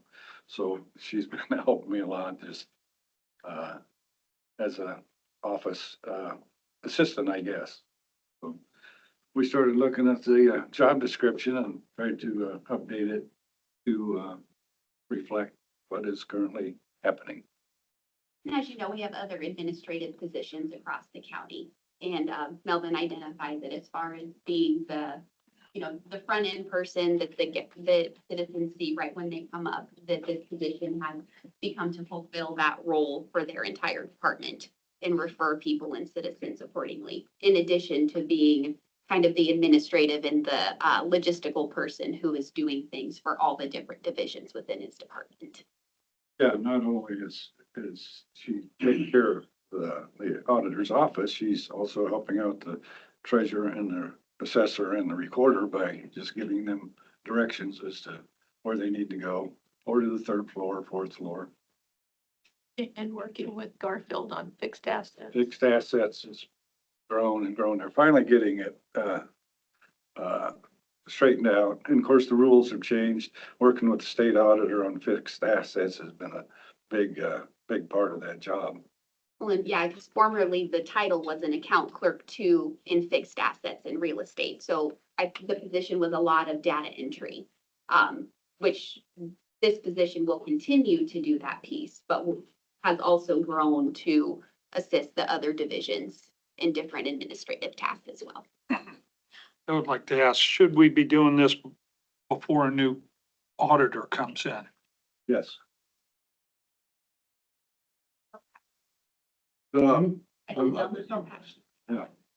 just, The fixed asset piece, that really should coordinate with payables because they see it first, Mhm. and I'm not sure they communicate with each other, because whatever that threshold is, if it's gonna, we can make our own threshold if we want, $10,000 or Well, 7,500 or whatever that is, to trigger something. To say what, yeah, and they stay in touch. okay, Yeah. so why are we still having any kind of issues with fixed assets? Oh, well, it's just taken years to clean it up from the mess that we inherited. Yeah, but we've been working on it for, Several years, yeah.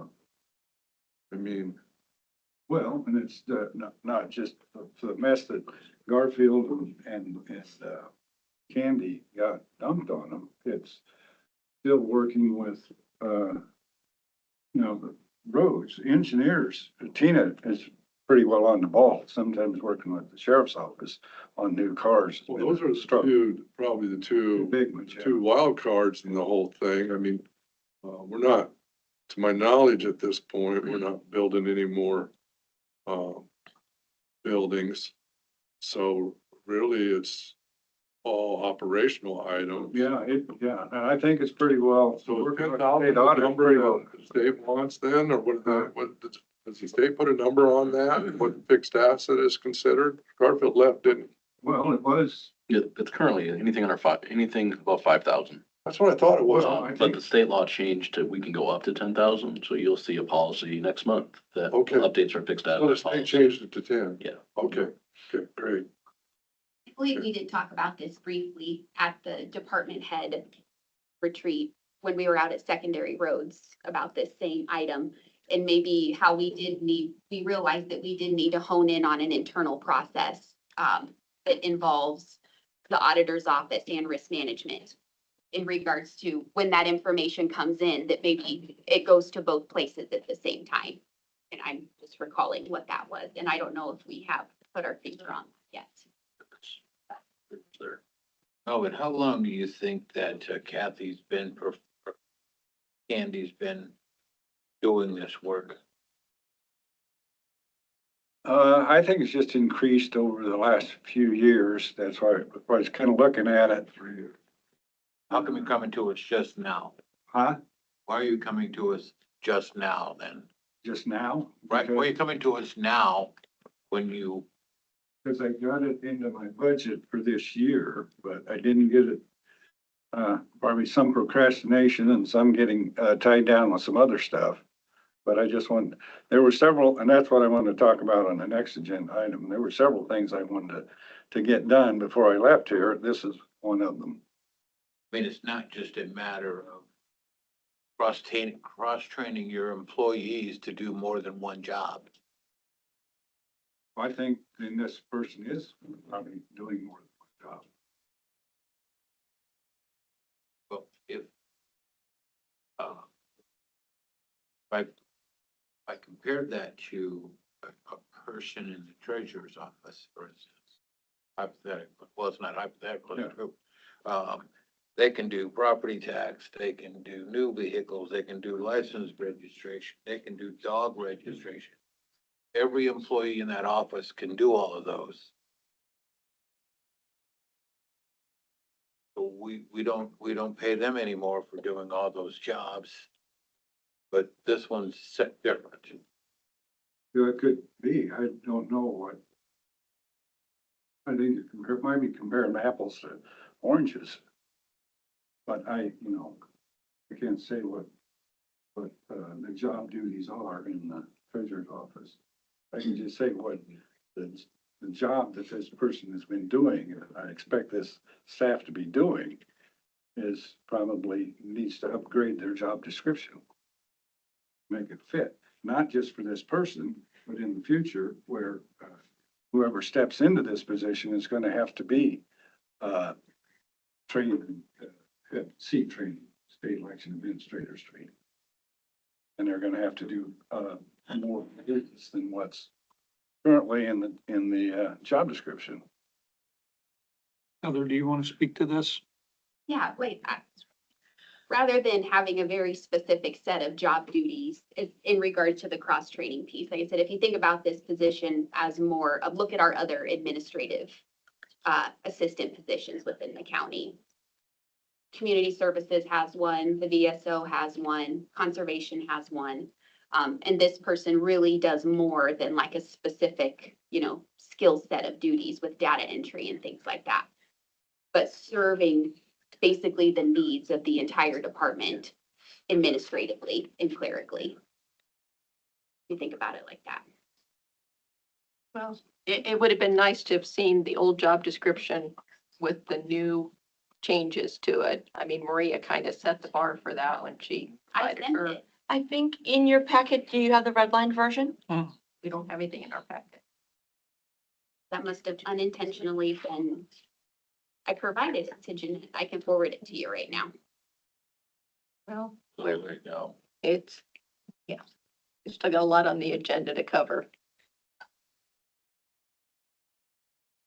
I don't have a thing.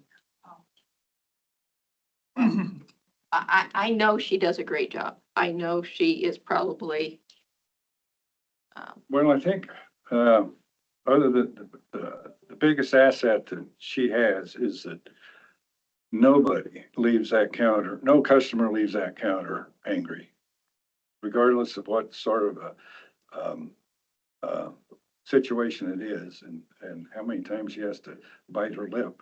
Nobody leaves that counter angry. I mean, she's just a great consumer person, working in retail, working, and I don't know how much, no, I shouldn't be talking about her personally because we're just talking about a job description, but You want to put this off until the 9th of, or not the 9th, 7th of January, Susan? I don't think postponing it to the 7th is quite right because I don't think it'll give the new auditor a chance to review all of her employee assets and no, I'm not trying to preempt anything that the next auditor wants to do, but it's just something that's been on my plate to do for some time. And I thought I would have more time in September and October, but the election was more overwhelming than expected. I was finding time to do it. it was a historical election, that's for sure. Hysterical. Historical, and no, it's still not over yet. Still over stuff. Marilyn said No she guy, thought the she'd guy get in us Washington tomorrow. taking over already. No action. Is that nobody wants to make a motion one way or the other to approve the job description change?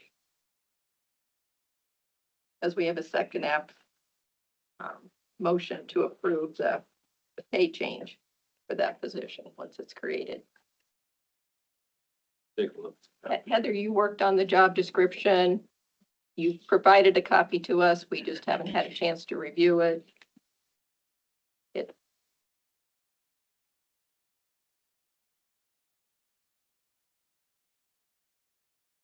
If that position became open today, we would post it under the old job description if the new one isn't approved.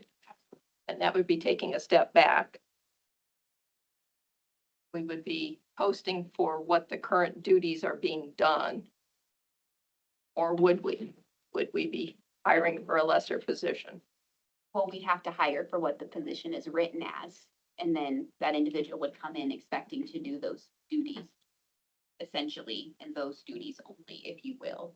And that's the job description that's in front of us, behind us, in front of us is what she's currently doing. And I think we need to move with accepting that job description. And then the next agenda item is up for debate. I don't know if I'm following it, Susan. What, the job description's changing, right? Is it changing? With approval, that's, yeah, right. It's changing So to match moved. what she's currently doing today. Which comes with the pay change. Because it's changing the pay grade altogether. which is part of it. And so if you only updated the job description, then we'd have to change it so that it stays in the current pay grade, but then I don't think the job then matches the pay any longer. So I see what you're saying, but I think they're together.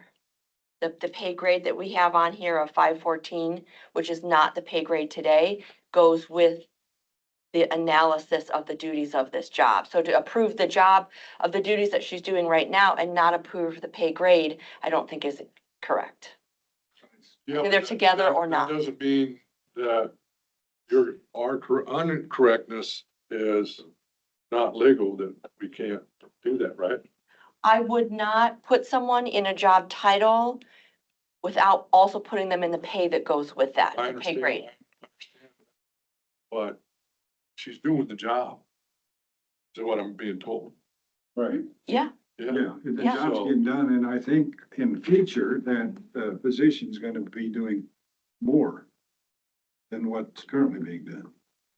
So we're changing it from account clerk to an administrative assistant. We're not making any changes in the job description. We're just making changes in the position. no, we are making, if you're moving her titles, you're making changes to the job description to accurately reflect, because the We job, already got an administrative assistant job description, don't we? no, they're different. It's different for each department. So like the job description for the administrative assistant for the VSO versus conservation versus the auditor's office, they're different. They're different job duties and responsibilities that's needed for those departments. And so, right, we're not just changing her title, you'd have to accept the entire job description, which references the job duties that, yes, she is already doing.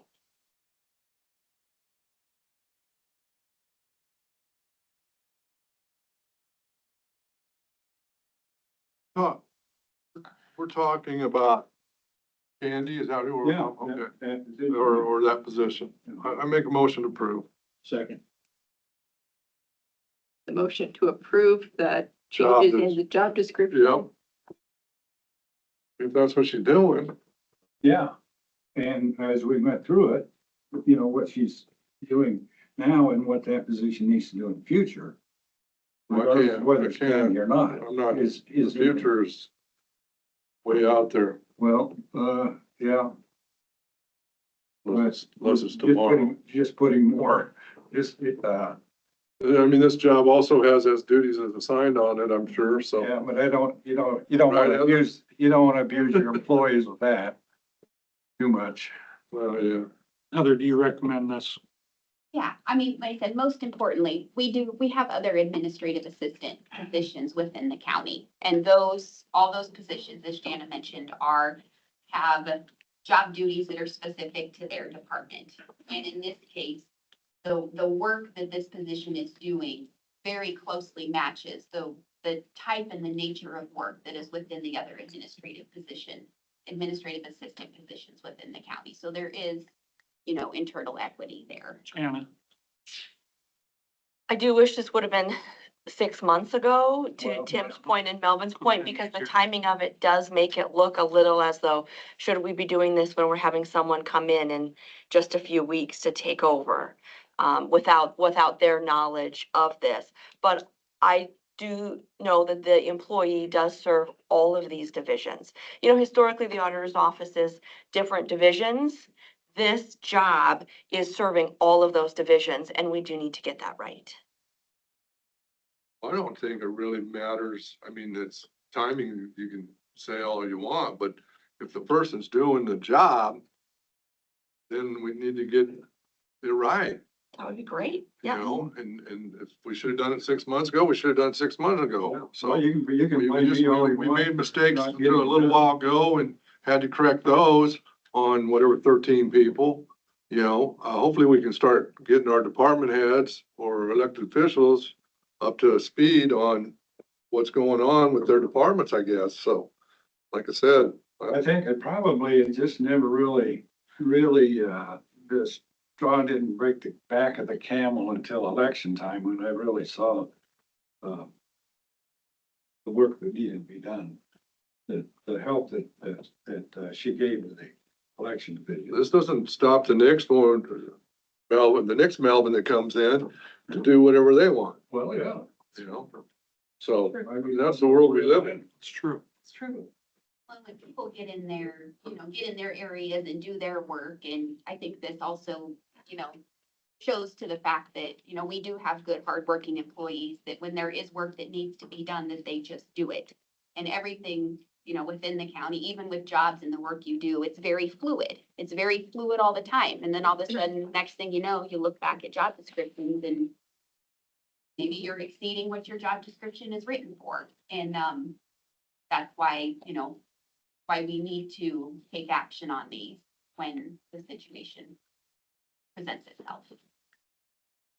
Okay, so then, Kristen, do we need to combine this motion with the next one to also approve the pay for this administrative assistant position? Or Either combine them or do them separately, it doesn't matter. how do you want your motion to read, John? We'll just move on with this one, get this one done, and we'll go on Okay. to the next one.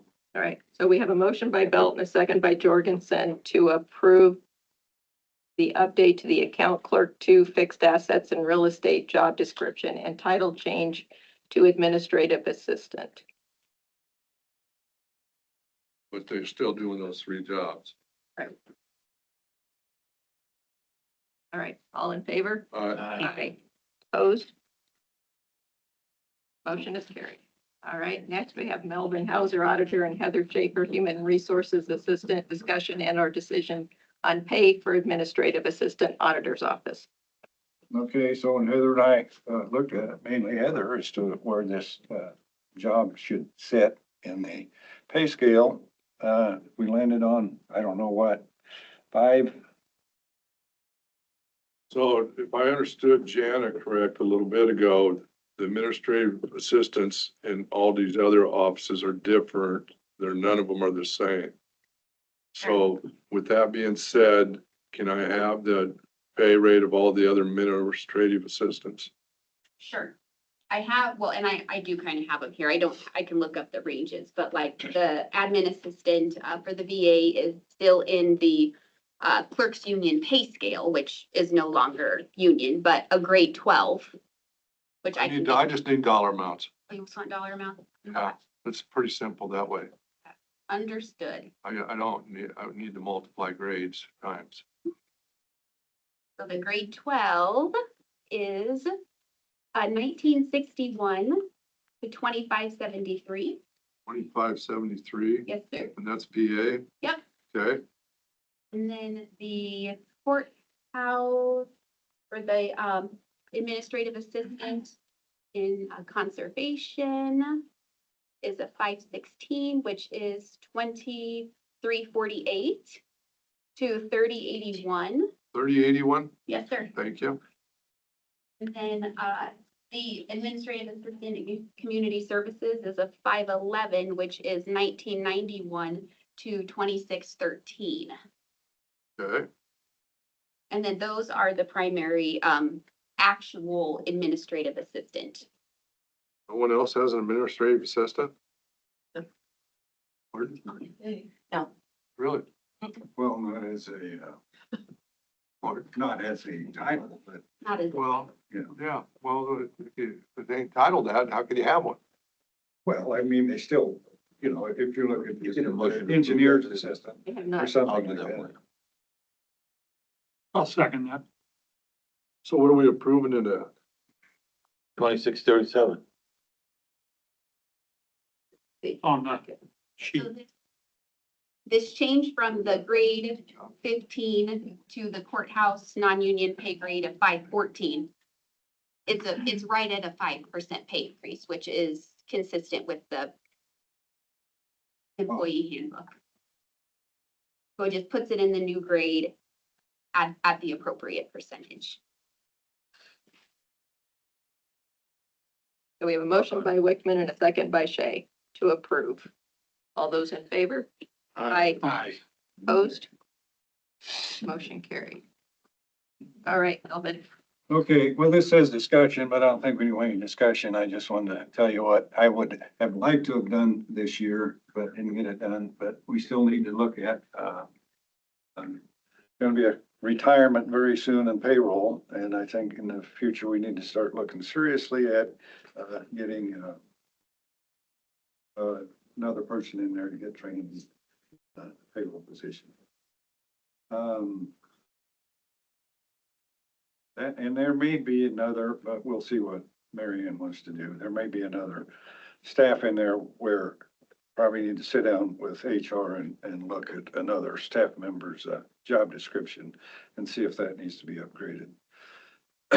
But as far as the payroll, I know, this is not a personnel decision, but I've been talking to, Jeff Franco. We've looked at the election building across the street. And I asked, Jason Slack to see what would it cost to upgrade that building into a nice office building for conservation. And then move payroll over to where conservation is.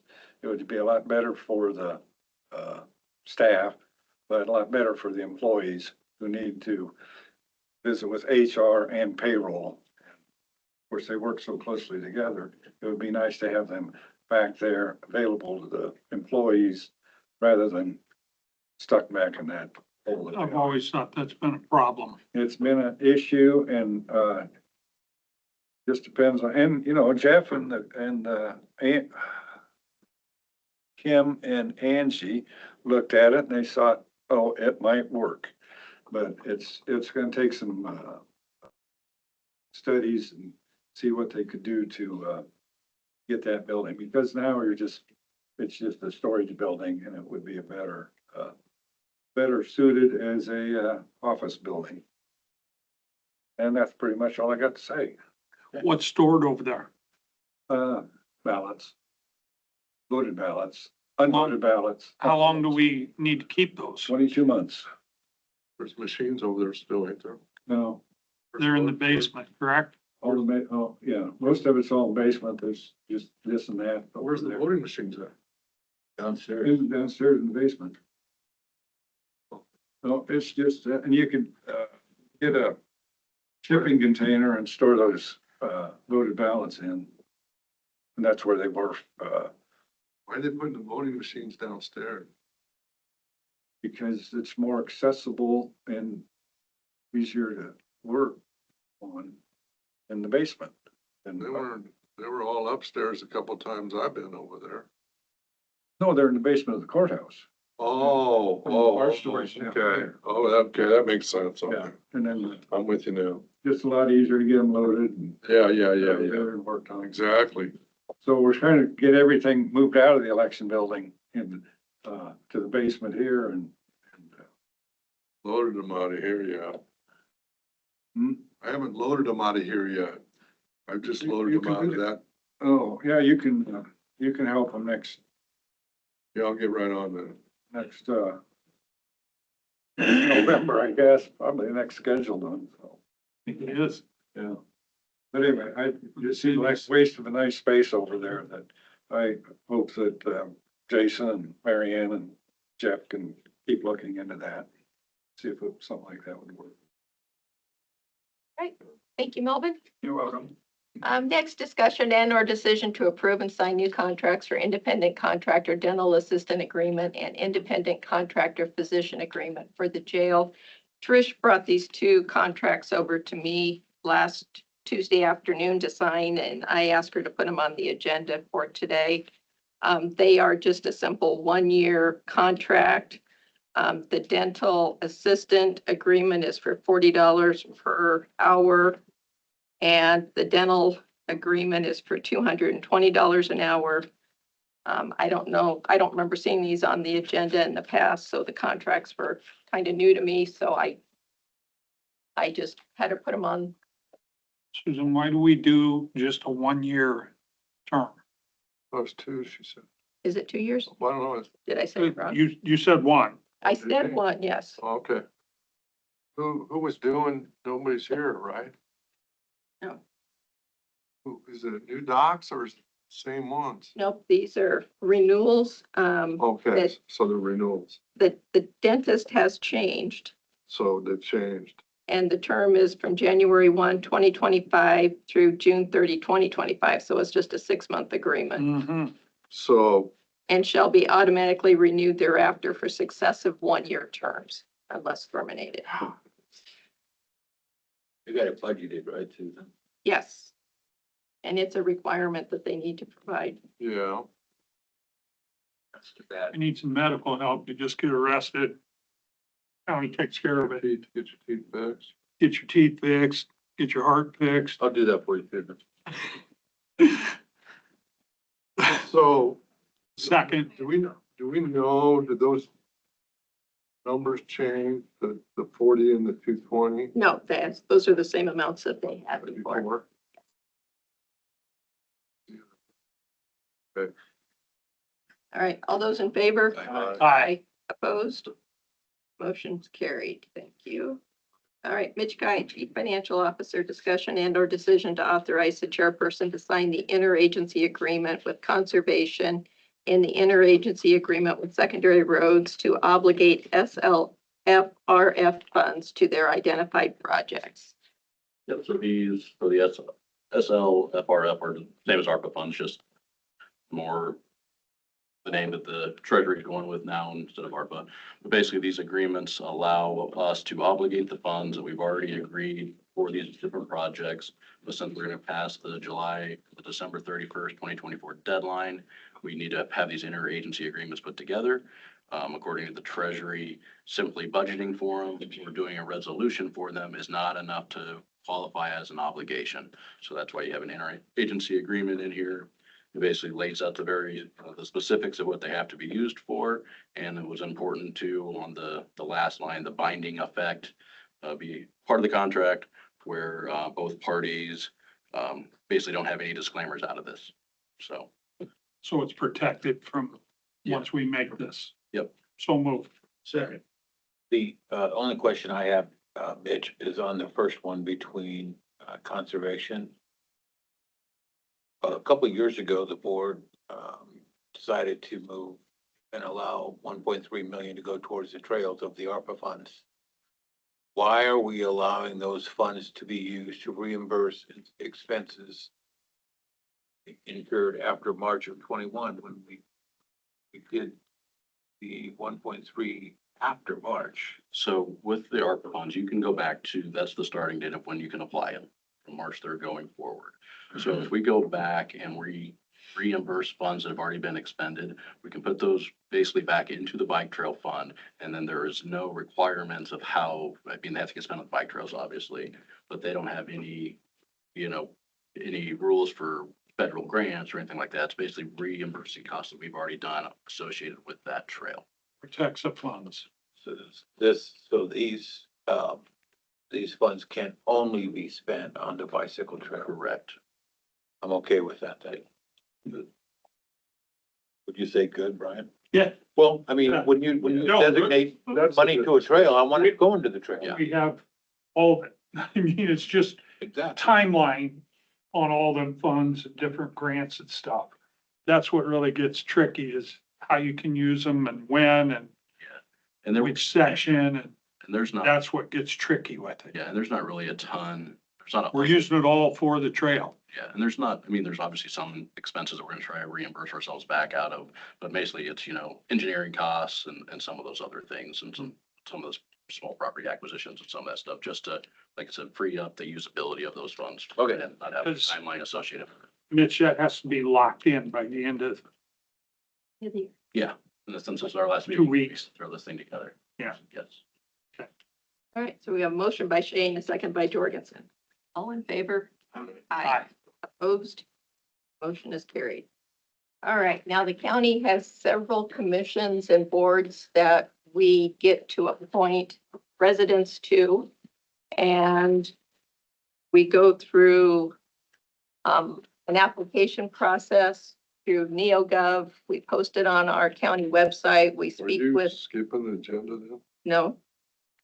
We're going to Jeff Franco, Director of Conservation. You're Yeah. talking about boards and commissions. Yes, Okay. yes.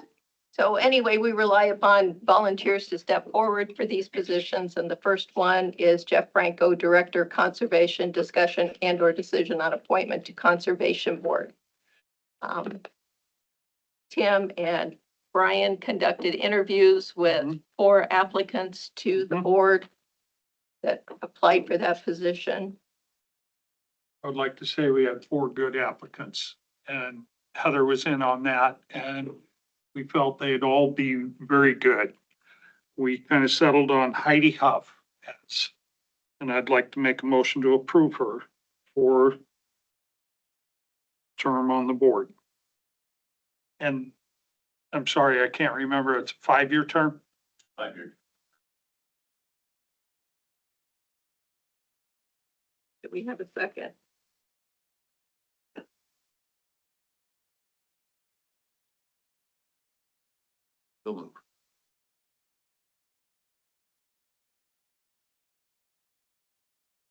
Big sister, wife? Pardon?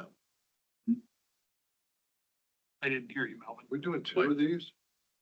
We have one to One. appoint for conservation. I thought there was 2. Eric's There was wife. only one. Eric's.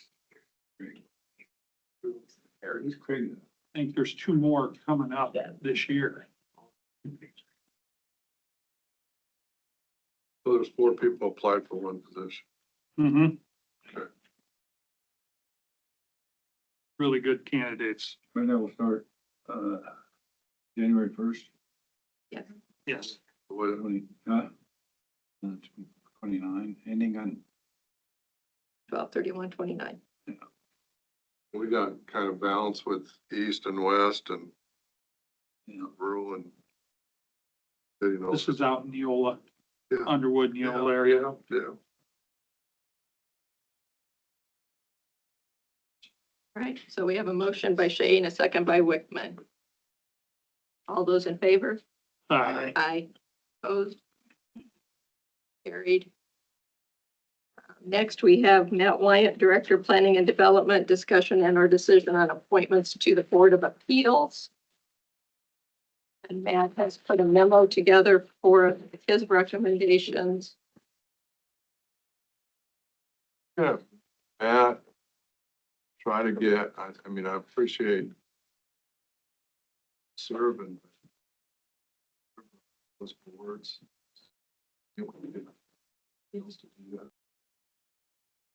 It was up for applications. We did get, we got one other application, but it wasn't, Yeah, yeah. It wasn't anything I'd bring before the board. yeah, They were provided to us through, right. No, I know, but I agree with that. So we're talking about this person being Bob Mings, Yes. so move. The Board of Appeals is the one that governs over the building code. We've had them assembled since, I think we finally got it assembled around 2014, but they haven't actually met. It was only be if a contractor wanted to utilize a different construction method other than what was allowable by code, then they would come before this Board of Appeals to try to sell off their idea of a construction method. I used the idea of like, if somebody came and said, hey, I want to build this house out of recycled tires. And that's not anything in the code to build a house out of recycled tires, right? They would have to, and I would tell them that they would have to go to the Board of Appeals and try to show how their method of building a home out of recycled tires would work. building a house out of containers. Like a coffee shop in downtown, Underwood. You can have those engineered out to where they can meet the requirements of it, but I think the engineering fees usually price people out. But, you weren't involved in that, right? No. Did you second that, Brian? I did. I will. Oh, you Mel did? did. Yeah. Okay. So is this a reappointment for Bob Mings, or is it No. just his first appointment? I believe it's a reappointment for It is Bob. a reappointment. It's a Yeah, reappointment. I think all mine are reappointments. That's what I thought. All right, so we have a motion and a second. All those in favor? Aye. Aye. Opposed? who did? I didn't hear the second. Motion by Wickman, second by Belt. I didn't either, to be honest with you. Here. Huh? All right. And I've been then hearing you plenty.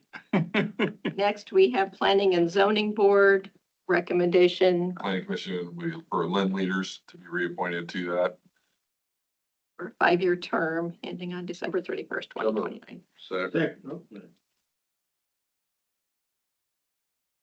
Wickman and a second by Belt. Be quick on that. All in favor? Aye. Opposed? Motion carried. Okay, to the Zoning Board of Adjustment. To reappoint Lynn leaders to the zoning board of adjustment as well. Did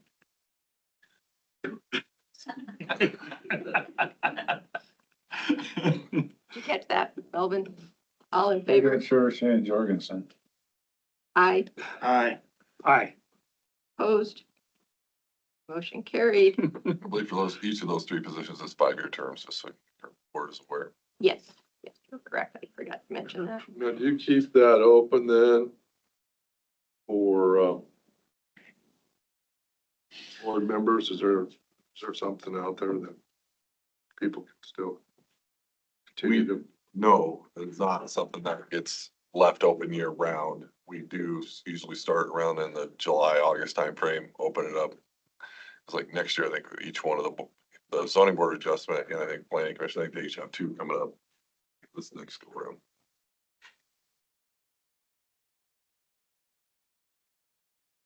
Right, so next we have Matt Wyatt, Director, Planning and Development, and Maria Seek, Administrator, Public Health, discussion and or decision on appointments to the Board of Health. So move.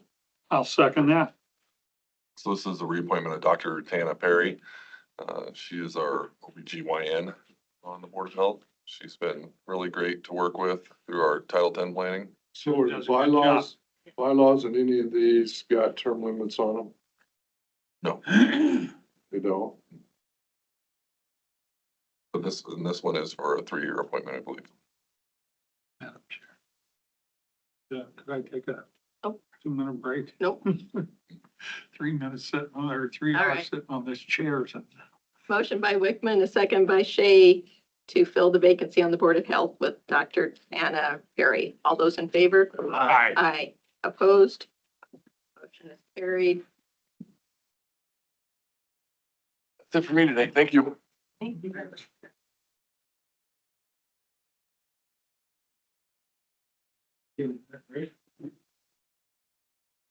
Yeah, let's take a quick 5-minute break.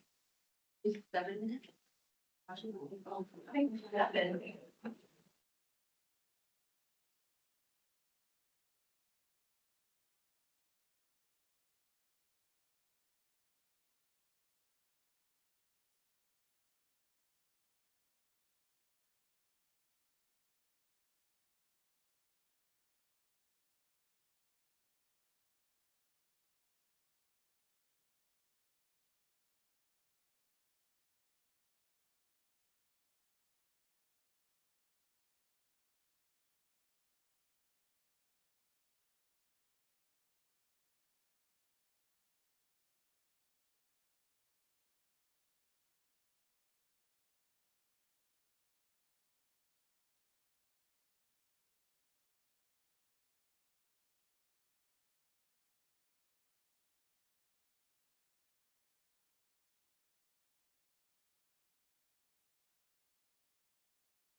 Good. Ready? Yep. Jana Limerick, Director, Human Resources, and Jeff Franco, Director, Conservation. Discussion and/or decision on approval of the new position and job descriptions for Operations Supervisor, Park Officer, Training Coordinator, and Community Outreach Manager. Good afternoon. Good afternoon. Yes, as, with the departure of Mark Shoemaker, with the retirement, and, that gave us the opportunity to kind of relook at our department. And see where we need assistance, how we can improve efficiencies, and, come up with a way to do that most likely. And so it involves the internal move of 3 existing employees that would be taking on additional responsibilities. And then support from underneath those with part-time positions and potentially 1 full-time position as well. In this discussion, I would just like to discuss the internal move of the existing employees, which Mitch, if you can pull up that org chart, it's just the positions that are highlighted in green.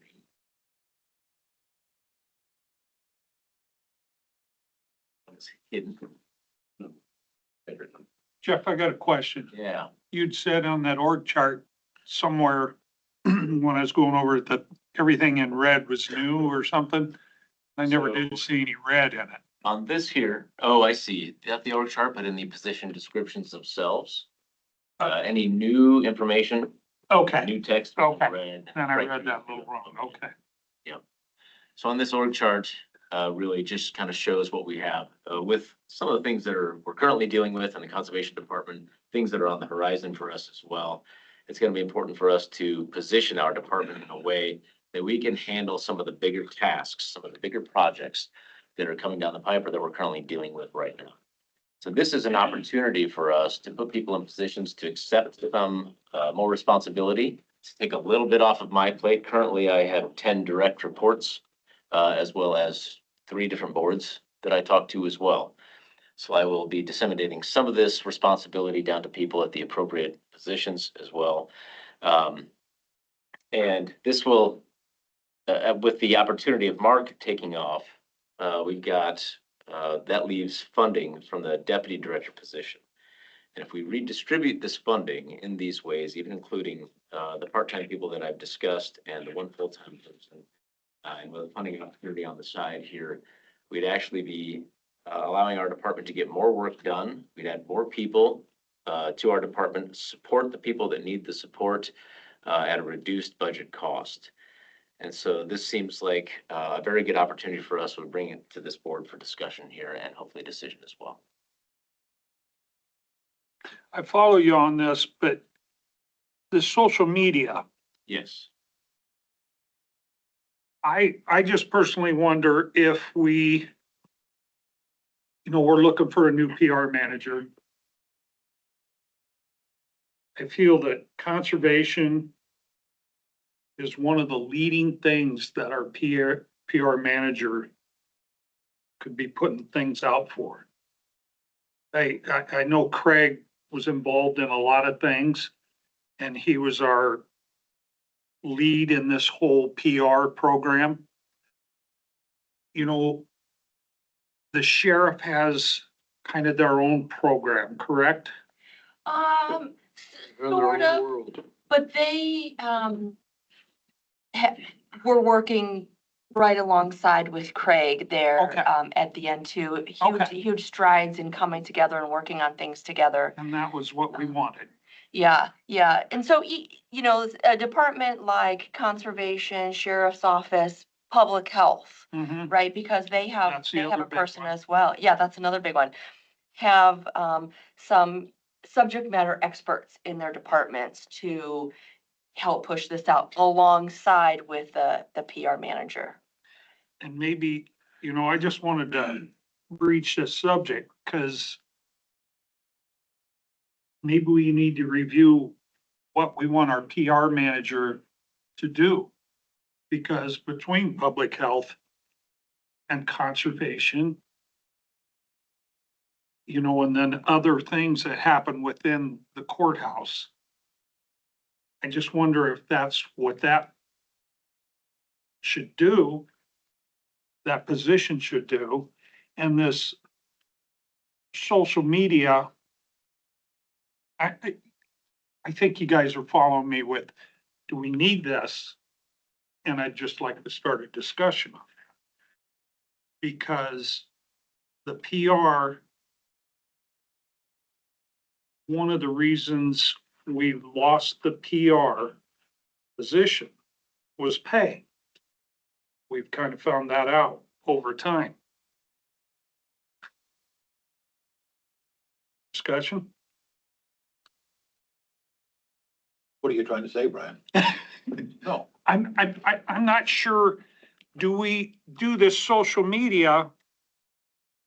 The new part-time? Yes, do we leave that in there?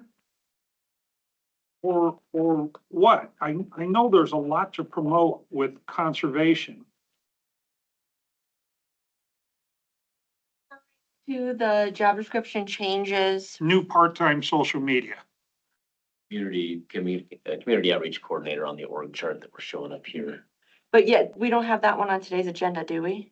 No, that one's I'm not. just really. Oh, you're just talking in Conversation. general. Got it, got I'm it, not got it. looking Thank for you. anything. I just want people to be aware and think ahead of what we're doing with the new PR person Yeah. I was gonna say that versus this. the PR, we won't know what we need until we get a person in there that he can establish his own credentials. Is that correct? You know, I Craig think we did, learned from Craig. Craig did a great job getting a baseline, but one of the things that we hadn't yet established was what does the everyday operations look like for that position?